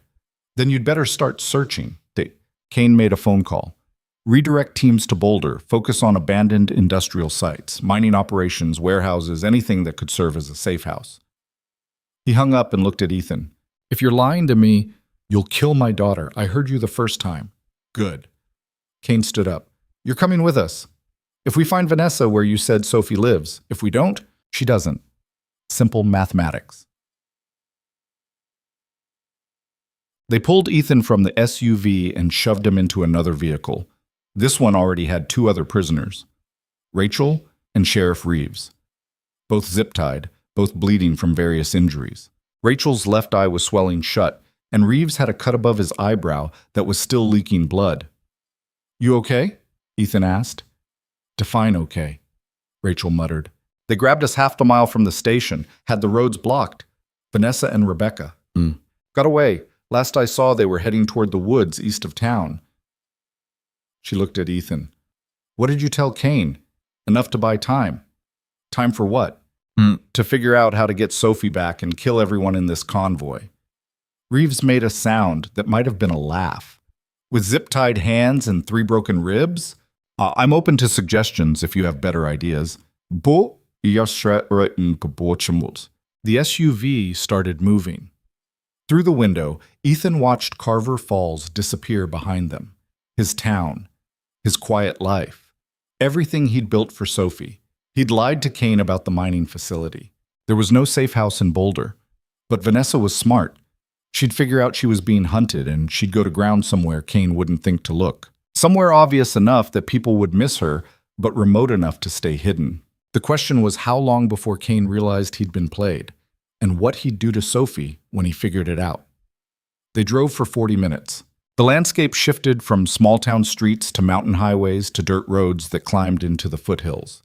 The SUVs moved in convoy formation, 6 vehicles spread out with tactical spacing, professional, coordinated, everything Kane had always done. Ethan's hands were numb from the zip ties. His ribs sent sharp pains through his chest with every breath. His knee throbbed with a deep ache that suggested torn ligaments, but his mind was clear. Calculating, planning. Rachel was watching him. Whatever you're thinking, don't. I'm not thinking anything. Liar. I can see it on your face. You're planning something stupid. Stupid's relative. Ethan, they have your daughter. You try something, they'll kill her. Oops. They're going to kill her anyway. Kane doesn't leave witnesses. He shifted position, testing the zip ties. He's just keeping us alive until he gets what he wants. The moment Vanessa's in custody, we're all dead. Reeves leaned forward slightly. So what's the play? Create chaos, force Kane to react instead of act, make him vulnerable. How? Still working on that part. The convoy slowed. Through the window, Ethan could see they were approaching some kind of industrial facility. Old concrete buildings, rusted metal, chain-link fence with holes torn by time and weather. An abandoned mining operation just like he'd described. The SUVs pulled through the gate and spread out across the property. Operatives exited vehicles, weapons ready, securing the perimeter. Kane's voice came over their radios, coordinating the search. They pulled Ethan, Rachel, and Reeves from the SUV and made them kneel in the dirt. The operative in charge, the one with the dead eyes, stood guard while the others swept the buildings. Ethan Cole. A voice crackled over a radio. Kane. I'm standing in an abandoned mining facility that hasn't seen human activity in 30 years. Would you care to explain? Ethan said nothing. Search every building, Kane ordered. And someone bring Cole to me, Chet. The dead-eyed operative grabbed Ethan by the shoulder and hauled him upright. They marched him across the compound to the largest building. Inside, Kane stood in what had once been an office. Dust covered everything. Broken windows let in cold mountain air. There's nothing here, Kane said flatly. Then she must have gone somewhere else. Kane pulled out a handgun, a Sig Sauer P226. He chambered around and pressed the muzzle against Ethan's forehead. Last chance, where is she? I told you, The truth. Kane's voice finally showed emotion, anger, frustration. You've been playing me since the moment my men grabbed you. You sent me on a wild goose chase while Vanessa slips through my net. Where is she? Ethan met Kane's eyes. You really want to know? Yes. She's probably halfway to Denver by now. Rebecca Park has contacts in the federal building. Lawyers, investigators, people who can get her in front of the right officials before you can intercept her. Ethan smiled without humor. Or maybe she's at a news station. CNN, maybe. Ready to go on camera and explain how a Defense Intelligence Agency commander is running illegal operations to steal military technology. Kane's finger tightened on the trigger. You're bluffing. Bomb. Maybe. But are you willing to bet your career on it? The silence stretched out. Kane's jaw worked. The gun didn't move. Then Kane's radio crackled. Sir, we have a situation. State police are converging on the facility. Multiple vehicles approaching from the south. Kane lowered the gun. How many? At least 10. Maybe more. Senator Harmon, Ethan said. He must have tracked your convoy. You've been moving resources around all morning. Someone noticed. Saw it. Kane's expression went cold. Pack it up. All teams return to vehicles. We're moving out. What about Cole? Bring him. And the others. They dragged Ethan back outside. The compound was already being evacuated, operatives moving fast, loading equipment, erasing evidence. The convoy formed up again, engines running. But something was wrong. Ethan heard it first, a distant sound getting closer. Helicopter rotors. Everyone looked up. 3 helicopters appeared over the ridgeline. Not military. Not Kane's. These were marked with state police insignia and news station logos. Media, someone said. They brought the media. Kane's face went white. The media meant cameras. Cameras meant witnesses. Witnesses meant everything happening here would be documented, broadcast, impossible to suppress. Move, Kane shouted. Everyone out now. The convoy started rolling, but the state police were blocking the access road. The helicopters were overhead, cameras recording everything. And through the trees, Ethan could see more vehicles arriving. Federal vehicles. FBI markings. The net had closed. Not around Vanessa. Around Kane. An amplified voice boomed across the compound. This is the FBI. All personnel are ordered to stand down and surrender your weapons immediately. This facility is now under federal jurisdiction. The operatives looked at each other, at Kane, at the helicopters overhead recording everything. Slowly, weapons were lowered. Kane's empire was crumbling in real time, and everyone could see it happening. The dead-eyed operative cut Ethan's zip ties. Boss? Kane didn't answer. He was staring at the FBI vehicles, at the cameras, at the systematic destruction of 17 years of careful control. It's over, Ethan said quietly. You played the game perfectly for a long time, but you made one mistake. You threatened a child, my child. And that's the kind of mistake people don't forgive. Kane turned to look at him. For the first time, Ethan saw something in those cold eyes, fear. You called them, Kane said. Somehow, you called them. Not me, Ethan nodded toward the helicopters. But I'm guessing Vanessa did. Turns out billionaire CEOs have friends in interesting places. Friends who can mobilize resources fast when they know one of their own is being hunted. Federal agents were spreading across the compound now, weapons drawn, badges displayed. Everything by the book and impossible to suppress. Victor Kane, an agent called out. You're under arrest for conspiracy, unauthorized military operations, and attempted kidnapping of a federal witness. Kane stood very still. Then, slowly, he raised his hands. The operatives were being rounded up, zip-tied, read their rights. Rachel and Reeves were freed and immediately surrounded by concerned FBI agents checking injuries. Ethan didn't move. He couldn't. The adrenaline was wearing off and everything hurt. His vision swam.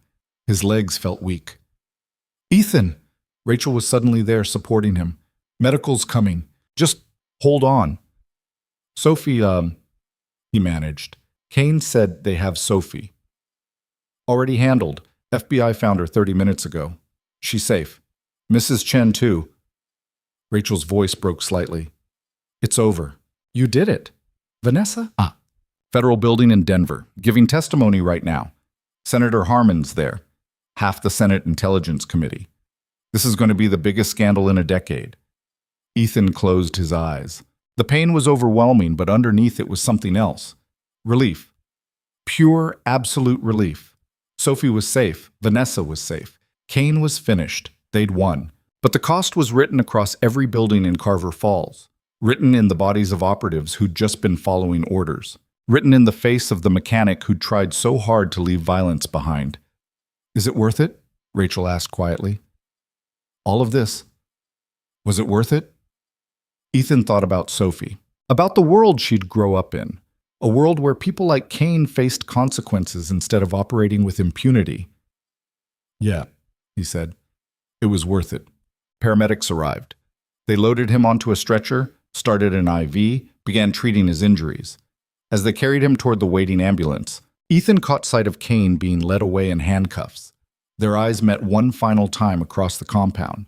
Kane said nothing. But the message was clear. This isn't over. Maybe it wasn't. Maybe Kane had contingencies, lawyers, political connections that would let him slip away eventually. Maybe in 5 years or 10, he'd find a way to come back. But not today. Today, the good guys had won. And sometimes that had to be enough. The ambulance doors closed. The siren started. And Ethan let himself sink into the pain and exhaustion, knowing that for the first time in 5 years, he could rest without looking over his shoulder. The game was over. The quiet life he'd built was shattered. But his daughter was safe, and that was the only thing that really mattered. Everything else he could rebuild. The hospital room in Denver smelled like antiseptic and recycled air. Ethan woke to the steady beep of monitors and pain that felt like it had taken up permanent residence in his chest. His ribs were wrapped tight, his knee was immobilized in a brace, and someone had stitched up the cut on his scalp while he was unconscious. Every breath hurt. Every movement hurt. Even thinking about moving hurt. But Sophie was sitting in the chair beside his bed, curled up under a blanket, asleep. That made everything hurt a little less. Ethan watched her breathe. In and out. Peaceful. Safe. Her face was relaxed in sleep, one hand tucked under her cheek. She was wearing the same clothes from 2 days ago, rumpled and grass-stained, but she was here. She was alive. The door opened quietly and a nurse stepped in. She saw Ethan was awake and smiled. Mr. Cole, welcome back. How's the pain? Manageable. That's the morphine talking. You've got 3 cracked ribs, a torn meniscus, and a concussion. You should feel terrible. I do, but I've felt worse. The nurse checked his vitals, adjusted his IV, made notes on a tablet. Your daughter hasn't left that chair in 18 hours. We tried to get her to sleep in a proper bed, but she refused. Said she needed to be here when you woke up. That sounds like her. FBI agents are outside. They want to talk to you when you're ready. And there's a woman who's been calling every hour asking about your condition. Vanessa Hale? Tell the agents I'll talk in an hour, and tell Ms. Hale I'm fine. I'll pass that along. The nurse paused at the door. The news is calling you a hero. Says you stopped a major conspiracy. Saved lives. I'm not a hero. I'm just a mechanic who got caught in something bigger than himself. Well, your daughter thinks you're a hero. That's probably what counts. That's it. She left. The room fell silent again, except for the monitors and Sophie's quiet breathing. Ethan must have drifted off because the next time he opened his eyes, Sophie was awake and staring at him with red-rimmed eyes. Daddy? Hey, sweetheart.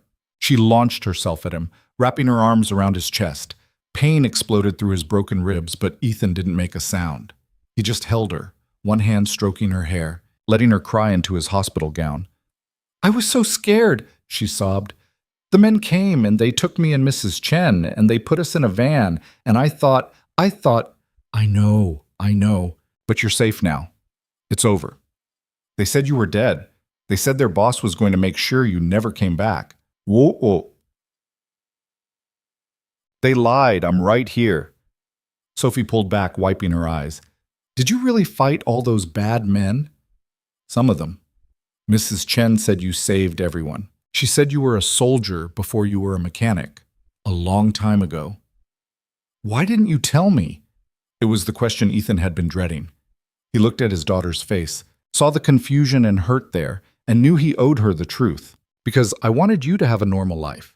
I didn't want you growing up knowing your dad used to hurt people for a living. I wanted you to think of me as just a mechanic, someone boring and safe. But you're not boring. Sophie struggled for words. You're like a superhero. I'm not a superhero, baby. Heroes don't have to lie to their kids about who they are. But you protected people. You stopped bad guys. Yeah, I did. But I also did things I'm not proud of. Things that keep me up at night sometimes. Ethan touched her face gently. The person I was before you were born, he wasn't a good person. He was just good at his job. And his job was ugly. Sophie was quiet for a moment. Are you still that person? No. I changed when your mom died. I looked at you, this tiny baby who needed me, and I realized I didn't want to be that person anymore. I wanted to be someone you could be proud of. I am proud of you. Even now? After everything? Especially now. You saved people, Daddy. You saved me. Ethan pulled her close again, ignoring the pain. I love you, Sophie, more than anything in this world. That's why I fought so hard. That's why I couldn't let them win. I love you too, and they stayed like that until a soft knock interrupted them. The door opened and Vanessa stepped in. She looked different than she had 3 days ago. The blood was gone, the torn clothes replaced by a simple sweater and jeans. But her eyes held the same sharp intelligence, the same determination. Sorry to interrupt, she said quietly. But the FBI said you were awake, and I needed to see for myself. Sophie pulled away from Ethan, studying Vanessa with open curiosity. Are you the lady my dad saved? I am. Your father's very brave. I know. Vanessa smiled, but it was fragile. Do you mind if I talk to him for a few minutes? Sophie looked at Ethan. He nodded. Go get something from the cafeteria. My wallet's in that bag by the window. Get yourself something good. Can I get a cookie? Get two, seek. Sophie grabbed the wallet and left, closing the door behind her. Vanessa moved to the chair she'd been sitting in and lowered herself carefully, like someone who'd been running on adrenaline for days and was finally feeling the crash. You look terrible, Ethan said. You look worse. Fair enough. Silence settled between them. Not uncomfortable, but weighted with everything that had happened. Kane's in federal custody, Vanessa said finally. They're charging him with conspiracy, unauthorized military operations, attempted kidnapping, obstruction of justice. The list keeps growing. His lawyers are screaming about classified operations and national security, but nobody's listening. What about his network? The people who helped him? FBI's rolling them up one by one. Turns out when the guy at the top falls, everyone underneath scrambles to cut deals. They're giving up names, operations, everything. She paused. Rebecca's testimony helped. She had documentation going back 3 years. Financial records that prove Kane was building his own version of Aegis using diverted funds. The prototype you mentioned? Yeah, they found it at the Nevada facility. It's exactly what I feared. Aegis architecture without any ethical safeguards. If Kane had gotten control of my system and integrated it with his prototype, he could have deployed autonomous weapon systems anywhere in the world. Ethan shifted position, trying to find a way to sit that didn't make his ribs scream. What happens to Aegis now?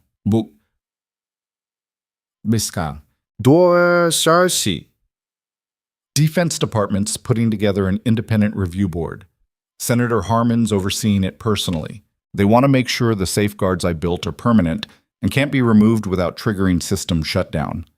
Vanessa's expression was complicated. Part of me wishes I'd never built it, never created something with that much potential for harm. But you did build it. And you built it right. With protections, with ethics. That's more than most people would do. Is it enough? Don't know, but it's something. Another silence. Vanessa looked at her hands. I came here to thank you and to apologize. You had a quiet life, a good life, and I destroyed it by crashing through your fence. You didn't destroy anything. Cain did that. You were just trying to survive. Still, your garage is gone. The sheriff's station is a crime scene. Your town's been invaded by federal agents and reporters, all because of me. My garage can be rebuilt. The station can be repaired, and reporters will get bored and leave eventually. Ethan met her eyes. What matters is that my daughter's safe, that Cain's in custody, that your technology didn't end up in the wrong hands. Everything else is just property. You really believe that? I have to.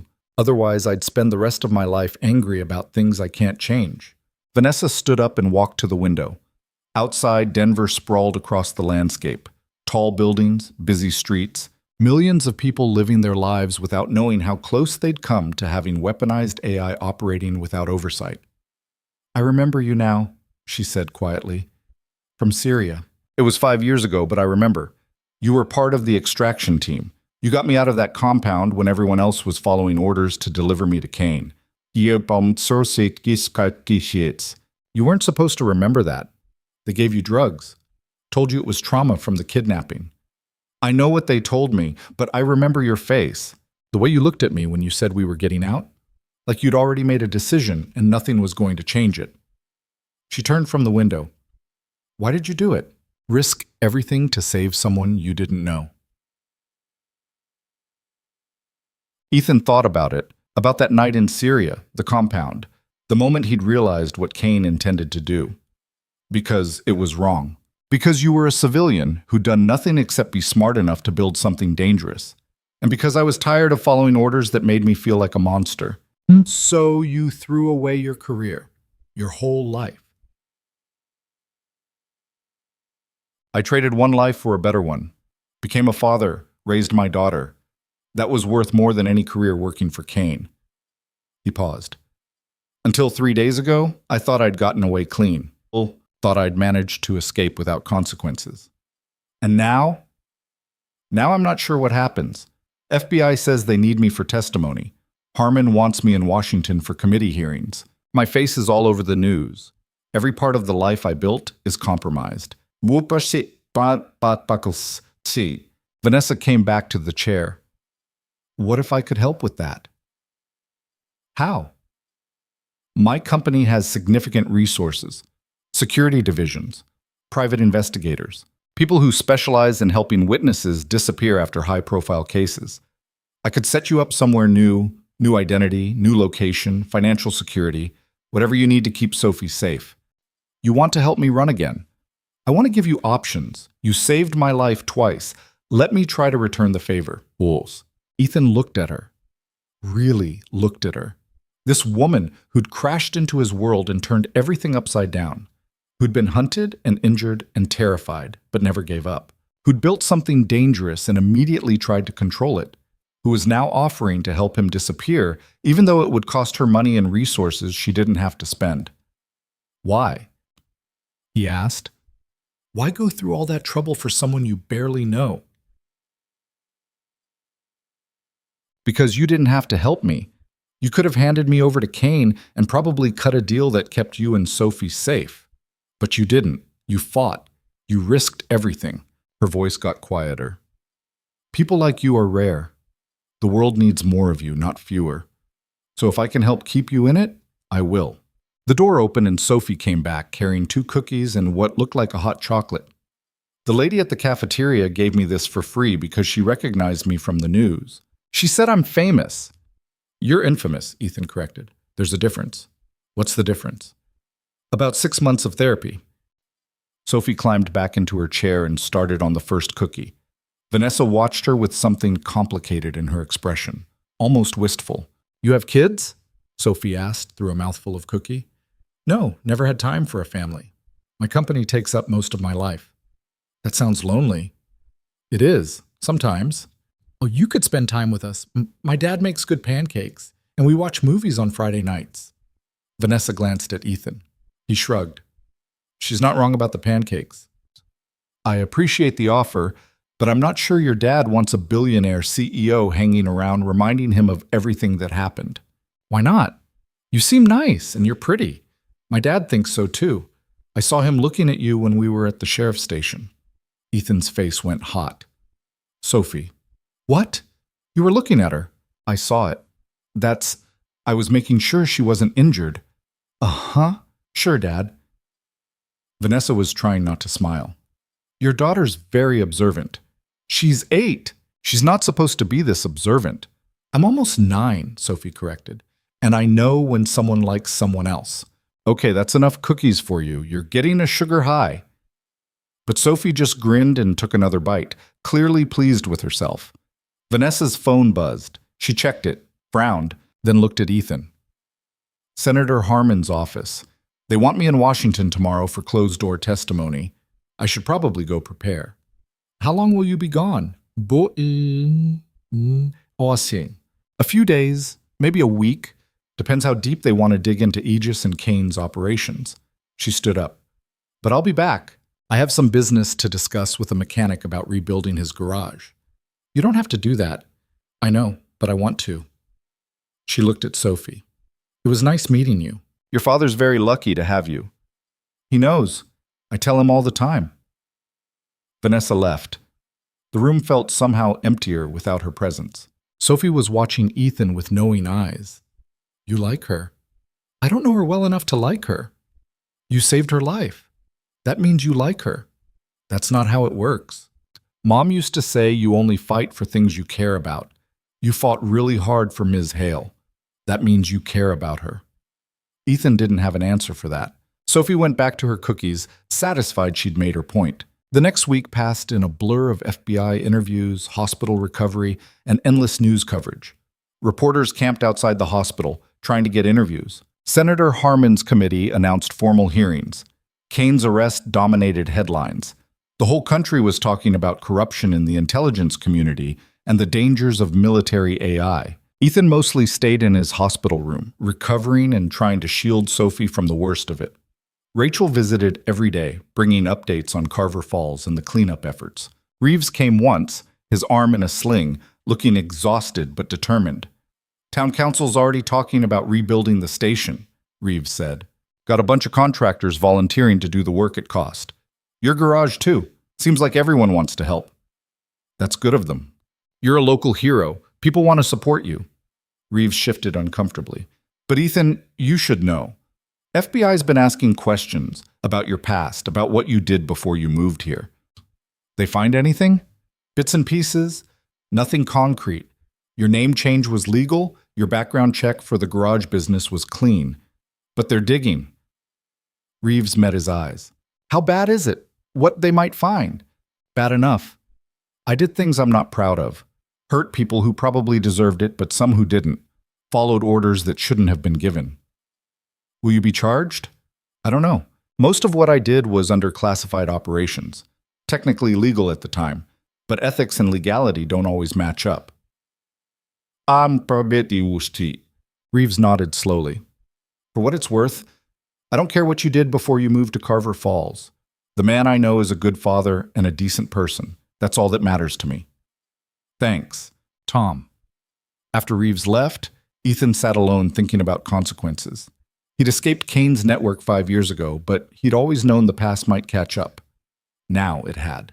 Now people were asking questions. Now his old life was colliding with his new one in ways that couldn't be controlled. The door opened and 2 FBI agents stepped in. Different from the ones who'd been doing routine interviews. These were older, higher ranking, and they had the serious expressions of people about to deliver bad news. Mr. Cole, I'm Special Agent Morrison. This is Special Agent Chen. We're from the Bureau's National Security Division. What can I do for you? We need to talk about your service record, specifically your time working with Victor Kane. Ethan's stomach tightened. I've already given statements about that. Yes, but those statements were about Kane's recent activities. We're interested in older operations, things that happened when you were actively working for him. Those operations were classified. Many of them have been declassified in the last 72 hours. Senator Harmon's committee has been very aggressive about transparency. Morrison pulled out a file. Kazakhstan, 2020. The operation where you extracted Vanessa Hale. Your after-action report says you encountered hostile forces and were forced to go off mission to ensure civilian safety. That's accurate. But Kane's report says something different. It says you disobeyed direct orders, compromised the operation, and caused the death of 2 team members. Kane's report is a lie. I saved Vanessa's life because Kane intended to kidnap her and use her skills for unauthorized weapons development. The 2 team members who died were killed because they tried to stop me from doing the right thing. The agents exchanged glances. Chen spoke up. You're admitting to killing fellow operatives? I'm admitting to defending myself and an innocent civilian from people who were following illegal orders. That's your position? That's the truth. Morrison closed the file. Mr. Cole, we're not here to arrest you. We're here to understand what happened. Kane's network is unraveling, and every day we find more evidence of unauthorized operations. But we need witnesses, people willing to testify about what really happened on these missions. You want me to testify against Kane's operations? We want you to tell the truth, on record, in front of Congress and federal prosecutors. Help us build a case that ensures Kane never operates again. Ethan looked at both agents. If I do that, I'm admitting to things that might be criminal, things that happened under classified authority but were morally wrong. Possibly, but you'd also be helping to dismantle a corrupt system that's operated without oversight for almost 2 decades. Morrison leaned forward. Morrison leaned. The director personally authorized me to offer you immunity. Full immunity for anything that happened during your service with Kane's unit, in exchange for complete cooperation and testimony. Wow. Why would you do that? Because taking down Kane is more important than prosecuting former operatives who were following orders. And because Senator Harmon went to bat for you. Said you were the kind of witness who could break this case wide open. Ethan was quiet for a long time. Immunity meant safety. Meant he could tell the truth without risking prison. Meant Sophie would never have to visit her father behind bars. But it also meant reliving every mission, every operation, every decision that still kept him up at night. I'll need to think about it. You have 48 hours. After that, the offer expires and you're on your own. The agents left. Ethan sat in the hospital bed, staring at nothing, thinking about choices and consequences and the price of doing the right thing. Sophie came back from the playroom where nurses had been keeping her entertained. Who were those people? FBI agents. What did they want? They want me to help them put bad people in jail. Are you going to? I don't know yet. Sophie climbed onto the bed next to him, careful of his injuries. Mom used to say that when you don't know what to do, you should think about what kind of person you want to be. Smart woman, your mom. She was. So what kind of person do you want to be? Ethan thought about it, about the mechanic he'd tried to be, about the father he was, about the soldier he'd been. I want to be someone you're proud of, he said finally. Someone who does the right thing even when it's hard. Then you already know what to do. She was right. He did know. The next morning, Ethan called Special Agent Morrison. I'll do it. I'll testify. But I have conditions. Name them. Sophie stays out of it. No testimony from her, no interviews, no using her to pressure me. Agreed. And I want protection for Mrs. Chen and Sheriff Reeves. If Kane's network decides to retaliate, I need to know the people who helped me are safe. We can arrange that. One more thing. When this is over, I want help relocating if we need it. New identity, new location. A chance to actually disappear this time. That's doable. Witness protection has resources. Then we have a deal. Morrison was quiet for a moment. Mr. Cole, I want you to understand what you're agreeing to. The testimony will be brutal. Defense lawyers will try to destroy your credibility. They'll bring up every questionable thing you've ever done. They'll paint you as a criminal trying to avoid consequences. I know. And there's no guarantee immunity will protect you from everything. Some operations might fall outside the scope of what we can cover. I know that too. But it's the right thing to do. So I'm doing it. All right. We'll send someone to pick you up tomorrow morning. Bring your daughter. We'll keep you both in protective custody until the hearings are over. Ethan hung up and looked at Sophie. We're going to Washington. Will Ms. Hale be there? Probably. Good. She should see you being brave. I'm not brave. I'm just tired of running. But Sophie just smiled like she knew better. They discharged Ethan from the hospital that afternoon. His ribs were still wrapped, his knee still braced, but the doctors said he could travel. 2 FBI agents drove them to a safe house in the suburbs, a quiet neighborhood with tree-lined streets and houses that all looked the same. The safe house was small but comfortable. 3 bedrooms, a kitchen, a backyard with a fence. Sophie picked the bedroom with the window overlooking the backyard. Ethan took the one closest to the front door. Old habits. That night, he lay in bed listening to the house settle, thinking about Washington and testimony and everything that was coming. Thinking about Kane sitting in a cell, probably planning his defense. Thinking about Vanessa, somewhere in the same city, preparing for her own testimony. His phone buzzed, a text from an unknown number. Heard you're testifying. Thank you. It matters. V. Ethan stared at the message for a long time before typing back. Seemed like the right call. How are you holding up? The response came quickly. Tired, scared, but ready. You? Same. Sophie okay? She's good. Asking about you. Tell her I said hello and that I'm looking forward to those pancakes. Ethan smiled despite everything. I will. Get some sleep. Big days ahead. You too. He set the phone down and closed his eyes. Outside, the city hummed with life, millions of people sleeping, working, living. None of them knowing that in a few days, testimony would begin that would shake the intelligence community to its foundation. But Ethan knew. And for the first time in 5 years, he wasn't running from it. He was walking straight into it, eyes open, ready. Whatever came next, he'd face it. For Sophie, for Vanessa, for everyone who trusted him to do the right thing. The quiet life was over. But maybe what came after would be worth it. The Senate hearing room was smaller than Ethan expected. He'd seen these spaces on television, grand chambers with high ceilings and rows of seats for spectators.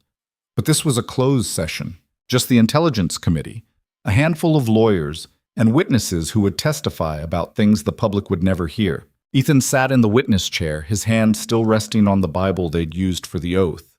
His knee throbbed under the brace, and his ribs ached despite the painkillers, but he kept his back straight and his expression calm.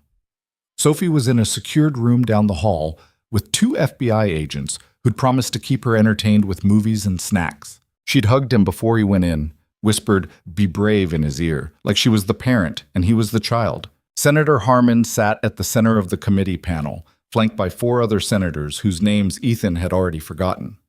To his left sat 3 federal prosecutors, tablets open, ready to take notes. To his right was an empty chair where Vanessa would testify after him. Mr. Cole, Harmon began, his voice formal but not unkind. Thank you for agreeing to testify today. Before we begin, I want to clarify for the record that you've been granted immunity for any actions taken while operating under classified authority during your service with Defense Intelligence Agency operations commanded by Victor Kane. This immunity is conditional on your full cooperation and truthful testimony. Do you understand? I do, Ed. Then let's begin. How long did you work for Victor Kane? 3 years, 2018 to 2021. And what was the nature of that work? Ethan took a breath. This was it. The moment where he stopped running from his past and laid it all out. Covert operations, extraction, surveillance, targeted removals. We operated in countries where the United States officially had no military presence. Our missions were deniable. If we were caught, the government would disavow any knowledge. Says. Targeted removal, one of the other senators said. You mean assassinations? Sometimes. Other times, it meant kidnapping someone and bringing them back for interrogation, or eliminating weapons caches, or destabilizing organizations that threatened American interests. Ethan's voice was steady. We did whatever Kane ordered. And Kane's orders came from people higher up the chain who wanted problems solved without congressional oversight. Did you ever question those orders? Ishem.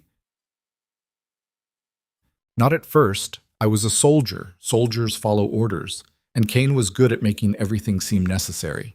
He'd show us intelligence briefings, explain why a target needed to be eliminated, make it all sound like we were protecting American lives. Ethan paused. It wasn't until Kazakhstan that I realized how much we'd been manipulated. Bram bo totai. Harmon leaned forward. Tell us about Kazakhstan. So Ethan did. He told them about the mission briefing, how Kane had presented Vanessa Hale as a security risk who needed to be brought in for questioning, how the team had infiltrated the compound where she was working on contract for the Defense Department, how Ethan had discovered the real plan wasn't extraction, but kidnapping, a way for Kane to force Vanessa to work on weapons development outside official channels. I accessed Kane's secure communications, Ethan said, found messages proving he intended to hold Ms. Hale indefinitely. Use her skills to build systems he could deploy without oversight. When I confronted him, he told me to follow orders or face consequences. And you chose consequences. I chose to get an innocent woman out of danger. Yes, sir. Even though it meant killing 2 of your own team members. The room went silent. Ethan met Harmon's eyes. They weren't my team anymore. Not when they were following orders to kidnap a civilian. I warned them to stand down. They didn't, so I did what I had to do. One of the prosecutors spoke up. Mr. Cole, you're admitting to killing federal operatives during an authorized mission. I'm admitting to defending myself and an innocent person from people who were committing a crime under the guise of national security. Ikin Kasiwatsi. That's a convenient interpretation. It's the truth. And the fact that Ms. Hale is alive and Kane is in custody proves I made the right call. The questioning continued for 3 hours. They pulled apart every operation Ethan had been part of, every decision he'd made, every order he'd followed. Some senators were sympathetic, understanding that soldiers in classified operations often faced impossible choices. Others were hostile, trying to paint him as a rogue agent who'd betrayed his country. Ethan answered every question honestly. The mission in Yemen, where they'd eliminated a weapons dealer who turned out to be a CIA asset. The extraction in Syria that left 12 people dead, some of them civilians. The surveillance operation in Berlin where they'd blackmailed a German official into cooperation. All of it ugly. All of it authorized by Kane. All of it weighing on Ethan's conscience for 5 years. Why didn't you come forward sooner? One senator demanded. If you knew Kane was operating outside the law, why wait 5 years? Because I was scared. Because I had a daughter to protect. Because Kane's network was so deep, I didn't think anyone would believe me. Ethan's voice hardened. And because after what I'd seen, after what I'd done, I didn't trust the system to do the right thing. I still don't, entirely. But Ms. Hale didn't have a choice. She needed help, so I helped. When they finally called a recess, Ethan felt like he'd been interrogated for days. His throat was dry, his head pounding. An aide brought him water and he drank it gratefully. The door opened and Vanessa walked in. She was dressed in a dark suit, professional and composed, but her eyes found his immediately. How bad was it? She asked quietly. About what I expected. They're not going easy on anyone. Good. Kane shouldn't get away with anything. She sat in the chair beside him. Sophie okay? She's fine, probably eaten her weight in candy by now. Vanessa smiled, but it faded quickly. I'm testifying next. About Aegis. About Kane's attempts to steal it. About his unauthorized weapons program. You nervous? Terrified. I've given presentations to defense contractors and government officials, but this feels different. This feels like the whole future of AI weapons development is riding on what I say in that room. It probably is. That's not comforting. You'll do fine. Just tell them the truth. Show them why safeguards matter. Make them understand what Kane would have done with Aegis if he'd succeeded. Vanessa was quiet for a moment. When this is over, what are you going to do? Go back to Carver Falls? I don't know. The town's been good about everything, but I'm not sure I can go back to just being a mechanic. Too many people know who I was, what I did. You could work for me. Ethan looked at her. What? Hale Defense Technologies needs people with your expertise, security consulting, training programs for operatives who actually understand ethics and oversight. You could help build systems that prevent another Kane from emerging. Vanessa, I killed people. I'm not exactly qualified to teach ethics. You're exactly qualified. Because you know what happens when ethics are absent. You've lived the consequences. She met his eyes. And because you chose to do the right thing even when it cost you everything. That's the kind of person I want working for me. Before Ethan could respond, they called Vanessa in for her testimony. She squeezed his hand once, then walked into the hearing room with her head high. Ethan sat alone in the hallway, thinking about her offer, about the possibility of a different life, not hiding in a small town pretending the past didn't exist, but actually using his experience to make things better. It was appealing in a way he hadn't expected, scary too, but maybe the best things were. Vanessa's testimony lasted 2 hours. When she emerged, she looked exhausted but satisfied. They're recommending a complete overhaul of oversight for military AI development, independent review boards, congressional approval for deployment, mandatory ethics training for everyone involved. That's good. It's a start. She checked her phone. Rebecca says Kane's lawyers are trying to cut a deal, reduce charges in exchange for information about other classified programs. Will it work? Harmon says no. Says they have enough evidence to prosecute without Kane's cooperation. They want to make an example of him. Over the next 4 weeks, the case against Victor Kane unfolded in classified hearings and sealed court documents. Ethan testified 3 more times, each session pulling apart another piece of Kane's network. Rachel and Sheriff Reeves testified about the attack on Carver Falls. Rebecca Park presented technical evidence about the unauthorized Aegis prototype. Major General Morrison testified about the access codes Kane had used to cover his operations. The evidence was overwhelming. Kane had built an empire on classified budgets and deniable operations, answering to no one, operating with impunity for 17 years. But every empire has cracks, and once investigators started pulling on threads, the whole thing unraveled. Kane's trial was held in a secure federal courthouse with no media access. Ethan attended the sentencing hearing. He wanted to see Kane's face when the judge read the verdict. Guilty on all counts. Conspiracy, unauthorized military operations, attempted kidnapping, obstruction of justice, theft of government resources. The list went on. The judge sentenced Kane to 45 years in federal prison without possibility of parole. Kane showed no emotion as the sentence was read. But as they led him from the courtroom, his eyes found Ethan's across the room. For just a moment, they locked gazes.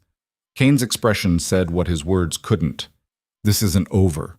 Maybe it wasn't. Maybe Kane had contingencies, allies on the outside who would try to finish what he'd started. But right now, today, he was going to prison. And that had to be enough. Outside the courthouse, Vanessa was waiting with Sophie. The little girl ran to Ethan and he caught her, lifting her despite his still healing ribs. Is it done? Sophie asked. Is the bad man going to jail? It's done, sweetheart. He's going away for a long time. Good. Can we go home now? Home. The word hung in the air. Ethan looked at Vanessa over Sophie's head. She gave him a small smile, understanding everything the question contained. Yeah, Ethan said. We can go home. They flew back to Colorado 3 days later.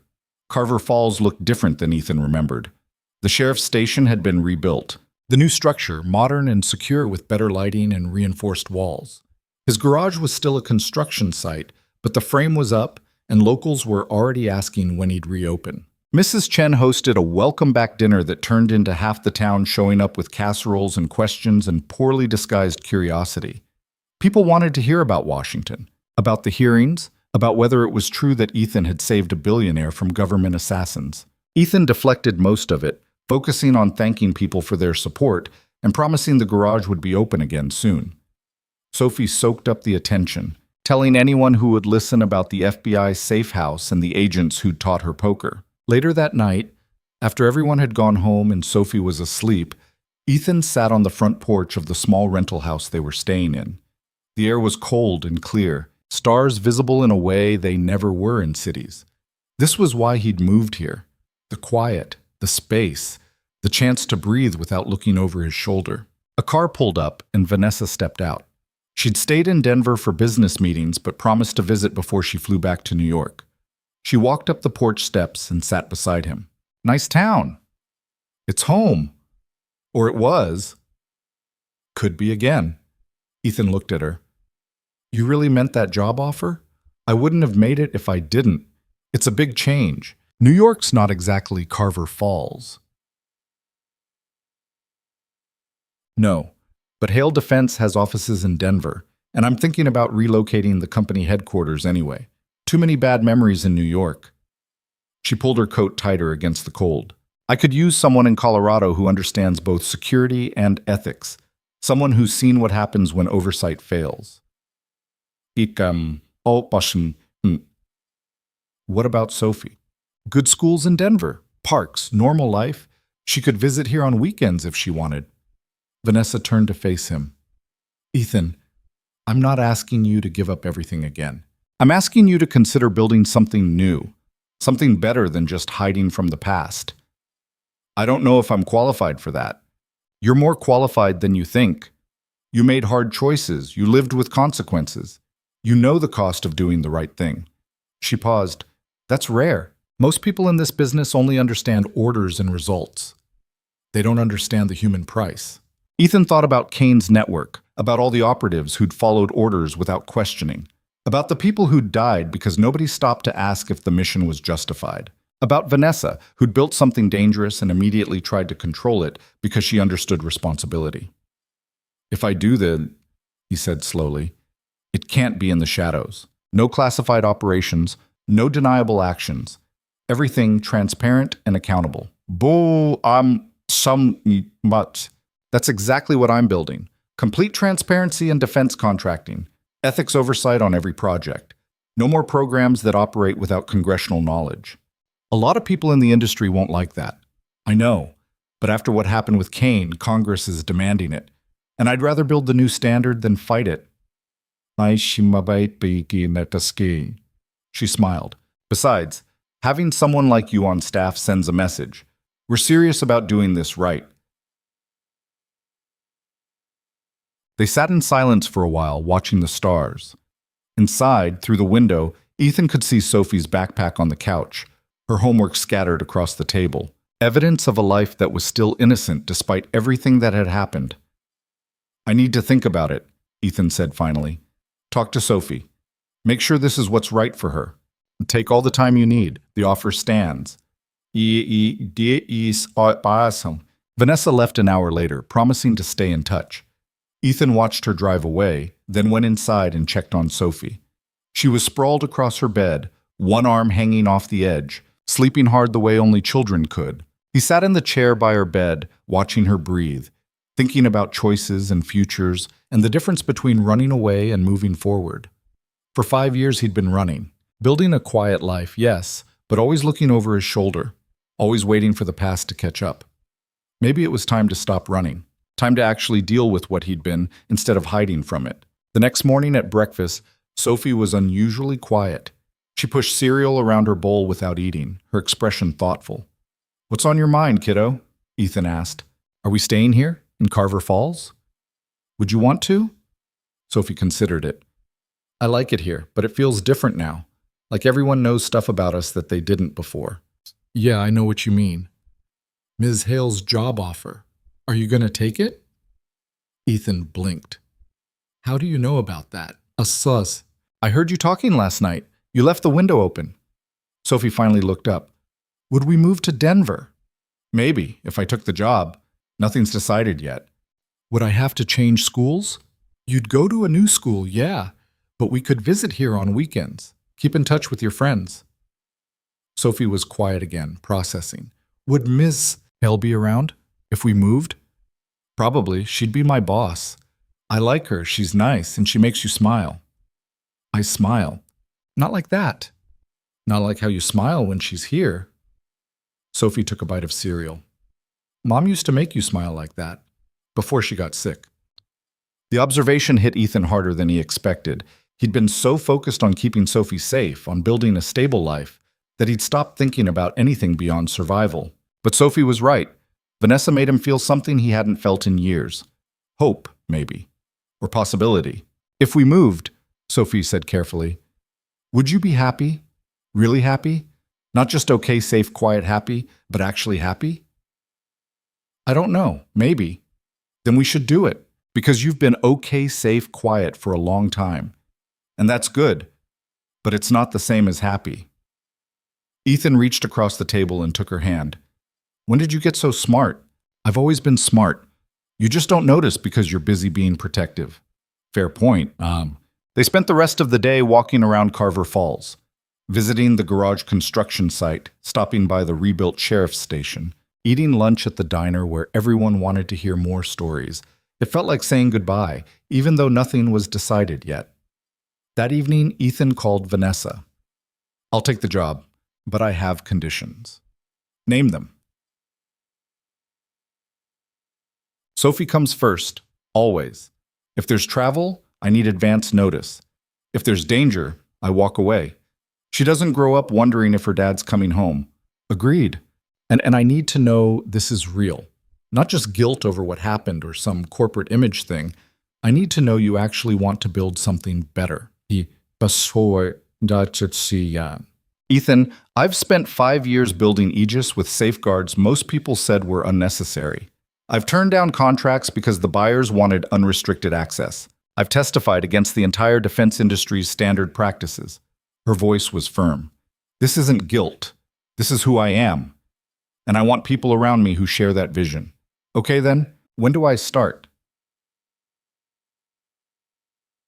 How about January? Gives you time to finish the garage rebuild, get Sophie settled with the idea of moving. We'll find you housing in Denver, get her enrolled in a good school. That works. Ethan, Vanessa's voice softened.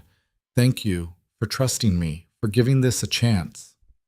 Thank you for crashing through my fence. She laughed. Worst and best decision I ever made. They talked for another hour, making plans, discussing logistics, slowly building something that felt less like a job offer and more like a partnership. When they finally hung up, Ethan felt lighter than he had in months. Sophie appeared in the doorway. So we're moving? Looks like it. Good. I already told Mrs. Chen we'd visit every month. She said she'd save my old bedroom for sleepovers. You're taking this surprisingly well. Dad, I'm 8. I've survived assassins and FBI safe houses and watching my father get arrested. Moving to a new city isn't that scary. She climbed onto the couch next to him. Besides, you're happy, really happy. That makes it okay. Bosit. Winter arrived in Colorado with heavy snow and temperatures that dropped below zero.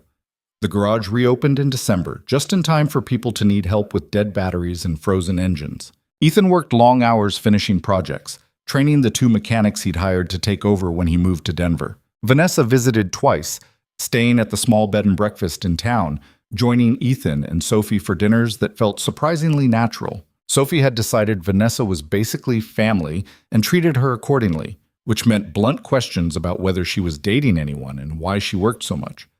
I don't have time to date, Vanessa explained over pizza one night. That's dumb, Sophie said. Everyone needs time for important stuff. Work is important. So are people, right, Dad? Ethan, caught between his daughter and a billionaire CEO, just sighed. I'm staying out of this. Coward, both of them said simultaneously. Christmas came. Ethan and Sophie drove to Denver for dinner at Vanessa's apartment. It was the first real holiday either of them had celebrated in years, and something about being together made it feel less lonely. Sophie fell asleep on the couch after dinner, exhausted from opening presents. Ethan carried her to the guest room while Vanessa cleaned up. She's wonderful, Vanessa said when Ethan came back. You've done an amazing job with her. I've done my best. Some days that's enough. Some days it isn't. That's parenting. That's life. Vanessa handed him coffee. Can I ask you something personal? Sure, Ian. Are you doing this just for Sophie, the job, the move? Are you doing it because you think it's what she needs? Ethan thought about it. At first, maybe. But no, I'm doing it because I want to. Because hiding in a small town was never going to be enough forever. Because you're right. I can use what I learned to build something better. He paused. And because being around you makes me think maybe there's more to life than just surviving. Vanessa set her coffee down carefully. That's good, because I was worried this was one-sided. What's one-sided? This. She gestured between them. Whatever this is. Partnership, friendship, something more. I wasn't sure if you felt it too. I feel it. I'm just not sure what to do about it. We could start with being honest, with not pretending this is just business. And if it gets complicated, then it gets complicated. But I'd rather try and fail than never try at all. Ethan looked at her. This woman who'd crashed into his life and changed everything, who'd been hunted and terrified but never gave up, who was brilliant and driven but also lonely in ways she tried to hide, who made Sophie laugh and challenged Ethan to be better than he thought he could be. "Okay," he said. "Let's try." The kiss was tentative at first, both of them unsure. But then it deepened, and for the first time in 5 years, Ethan felt something beyond survival. He felt alive. When they finally pulled apart, Vanessa was smiling. "So that's a yes to the job?" That was a yes to a lot of things. They spent the rest of the night talking about the future, about the past, about what they wanted and what scared them. It wasn't perfect or smooth. They disagreed about things, discovered they had different views on parenting and work-life balance. But they listened to each other, adjusted, found middle ground. By the time Ethan and Sophie drove back to Carver Falls the next morning, something had shifted. The future felt less like uncertainty and more like possibility. January arrived cold and clear.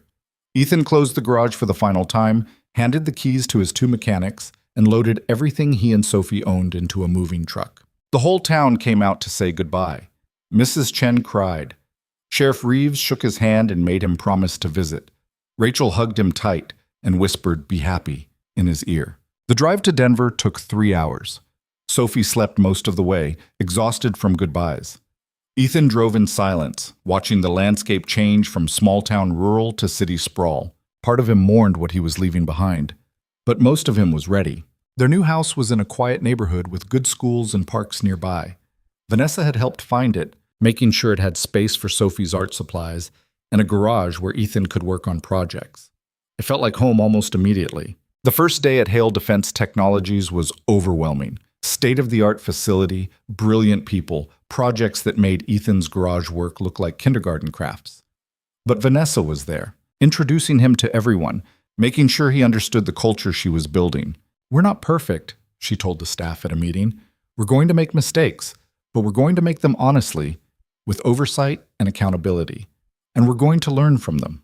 That's what separates us from places like Kane's operation." Over the next few months, Ethan settled into his new role.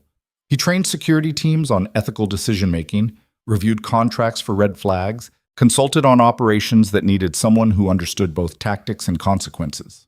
It was challenging work, but good, the kind of work that let him sleep at night.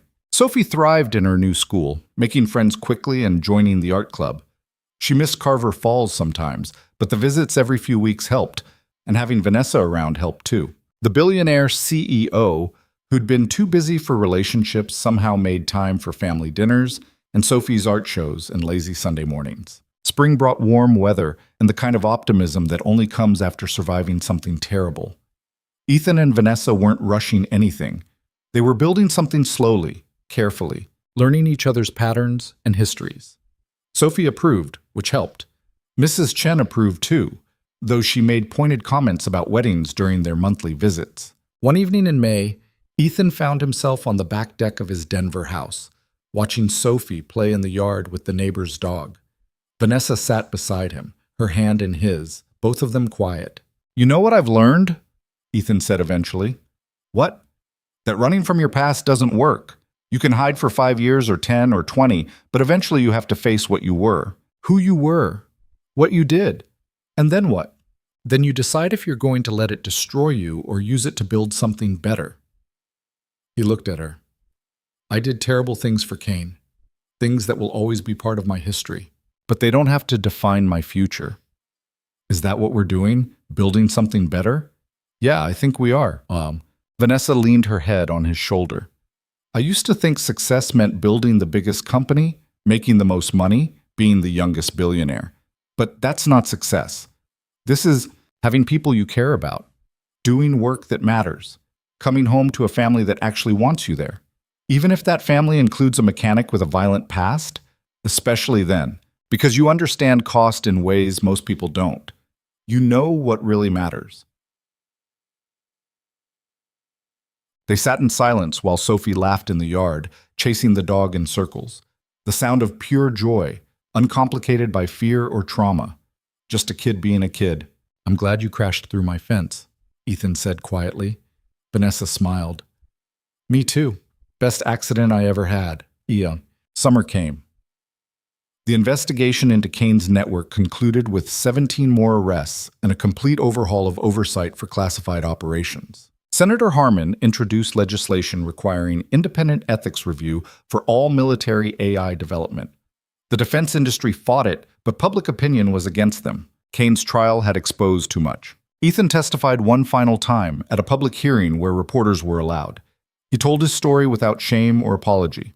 What he'd done, why he'd walked away, how he'd tried to build a better life. Some people called him a hero, others called him a criminal. He didn't particularly care about either label. He was just a man who'd made choices. Some good, some terrible. Who'd hurt people and saved people and spent 5 years trying to figure out how to live with all of it. Who discovered that redemption wasn't about erasing the past, but about building a future worth the price you'd paid. After the hearing, Ethan took Sophie to get ice cream. They sat in a park, watching people walk by, just being normal. "Dad," Sophie said around a mouthful of chocolate, "when you were testifying, you looked sad. Are you okay?" "I'm okay, sweetheart, just thinking about everything that happened." "Do you wish it never happened? That Ms. Hale never crashed into the garage?" Ethan thought about it. About the violence and fear and everything they'd lost. About Kane and the hearings and the nightmares that still woke him sometimes. But also about Vanessa and the new job and the family they were slowly becoming. "No," he said finally, "I don't wish it never happened. Because sometimes the storm that destroys your life is also the storm that shows you what really matters. And what matters is you and Vanessa, and doing work that actually helps people instead of just surviving." Sophie nodded seriously. "Mom used to say storms make you stronger. Your mom was right about a lot of things. She'd like Ms. Hale. They both ask too many questions and don't let you hide from stuff." Ethan laughed. "Yeah, your mom would definitely like her." They finished their ice cream and walked home through the warm evening. Cars passed, people walked their dogs. The world kept turning the way it always did. Somewhere, Victor Kane sat in a prison cell, probably still planning and scheming. Somewhere, operatives who'd worked for him were facing their own reckonings. And somewhere, the next person who thought they could operate without accountability was learning they couldn't. But here, now, Ethan just focused on walking home with his daughter. On the dinner Vanessa was probably cooking. On the simple, ordinary, precious reality of a life built on truth instead of hiding. That night, after Sophie was asleep and Vanessa had gone home to her own place, Ethan sat on the back deck again. The stars were bright despite the city lights. The air was warm. Everything was quiet. He thought about the question Vanessa had asked months ago. Was it worth it? All the pain and fear and loss? Yeah. It was worth it. Because hiding was just surviving. This life with Sophie and Vanessa and meaningful work, this was actually living. And living, Ethan had learned, was always worth fighting for. The mechanic who tried to leave violence behind had discovered something important.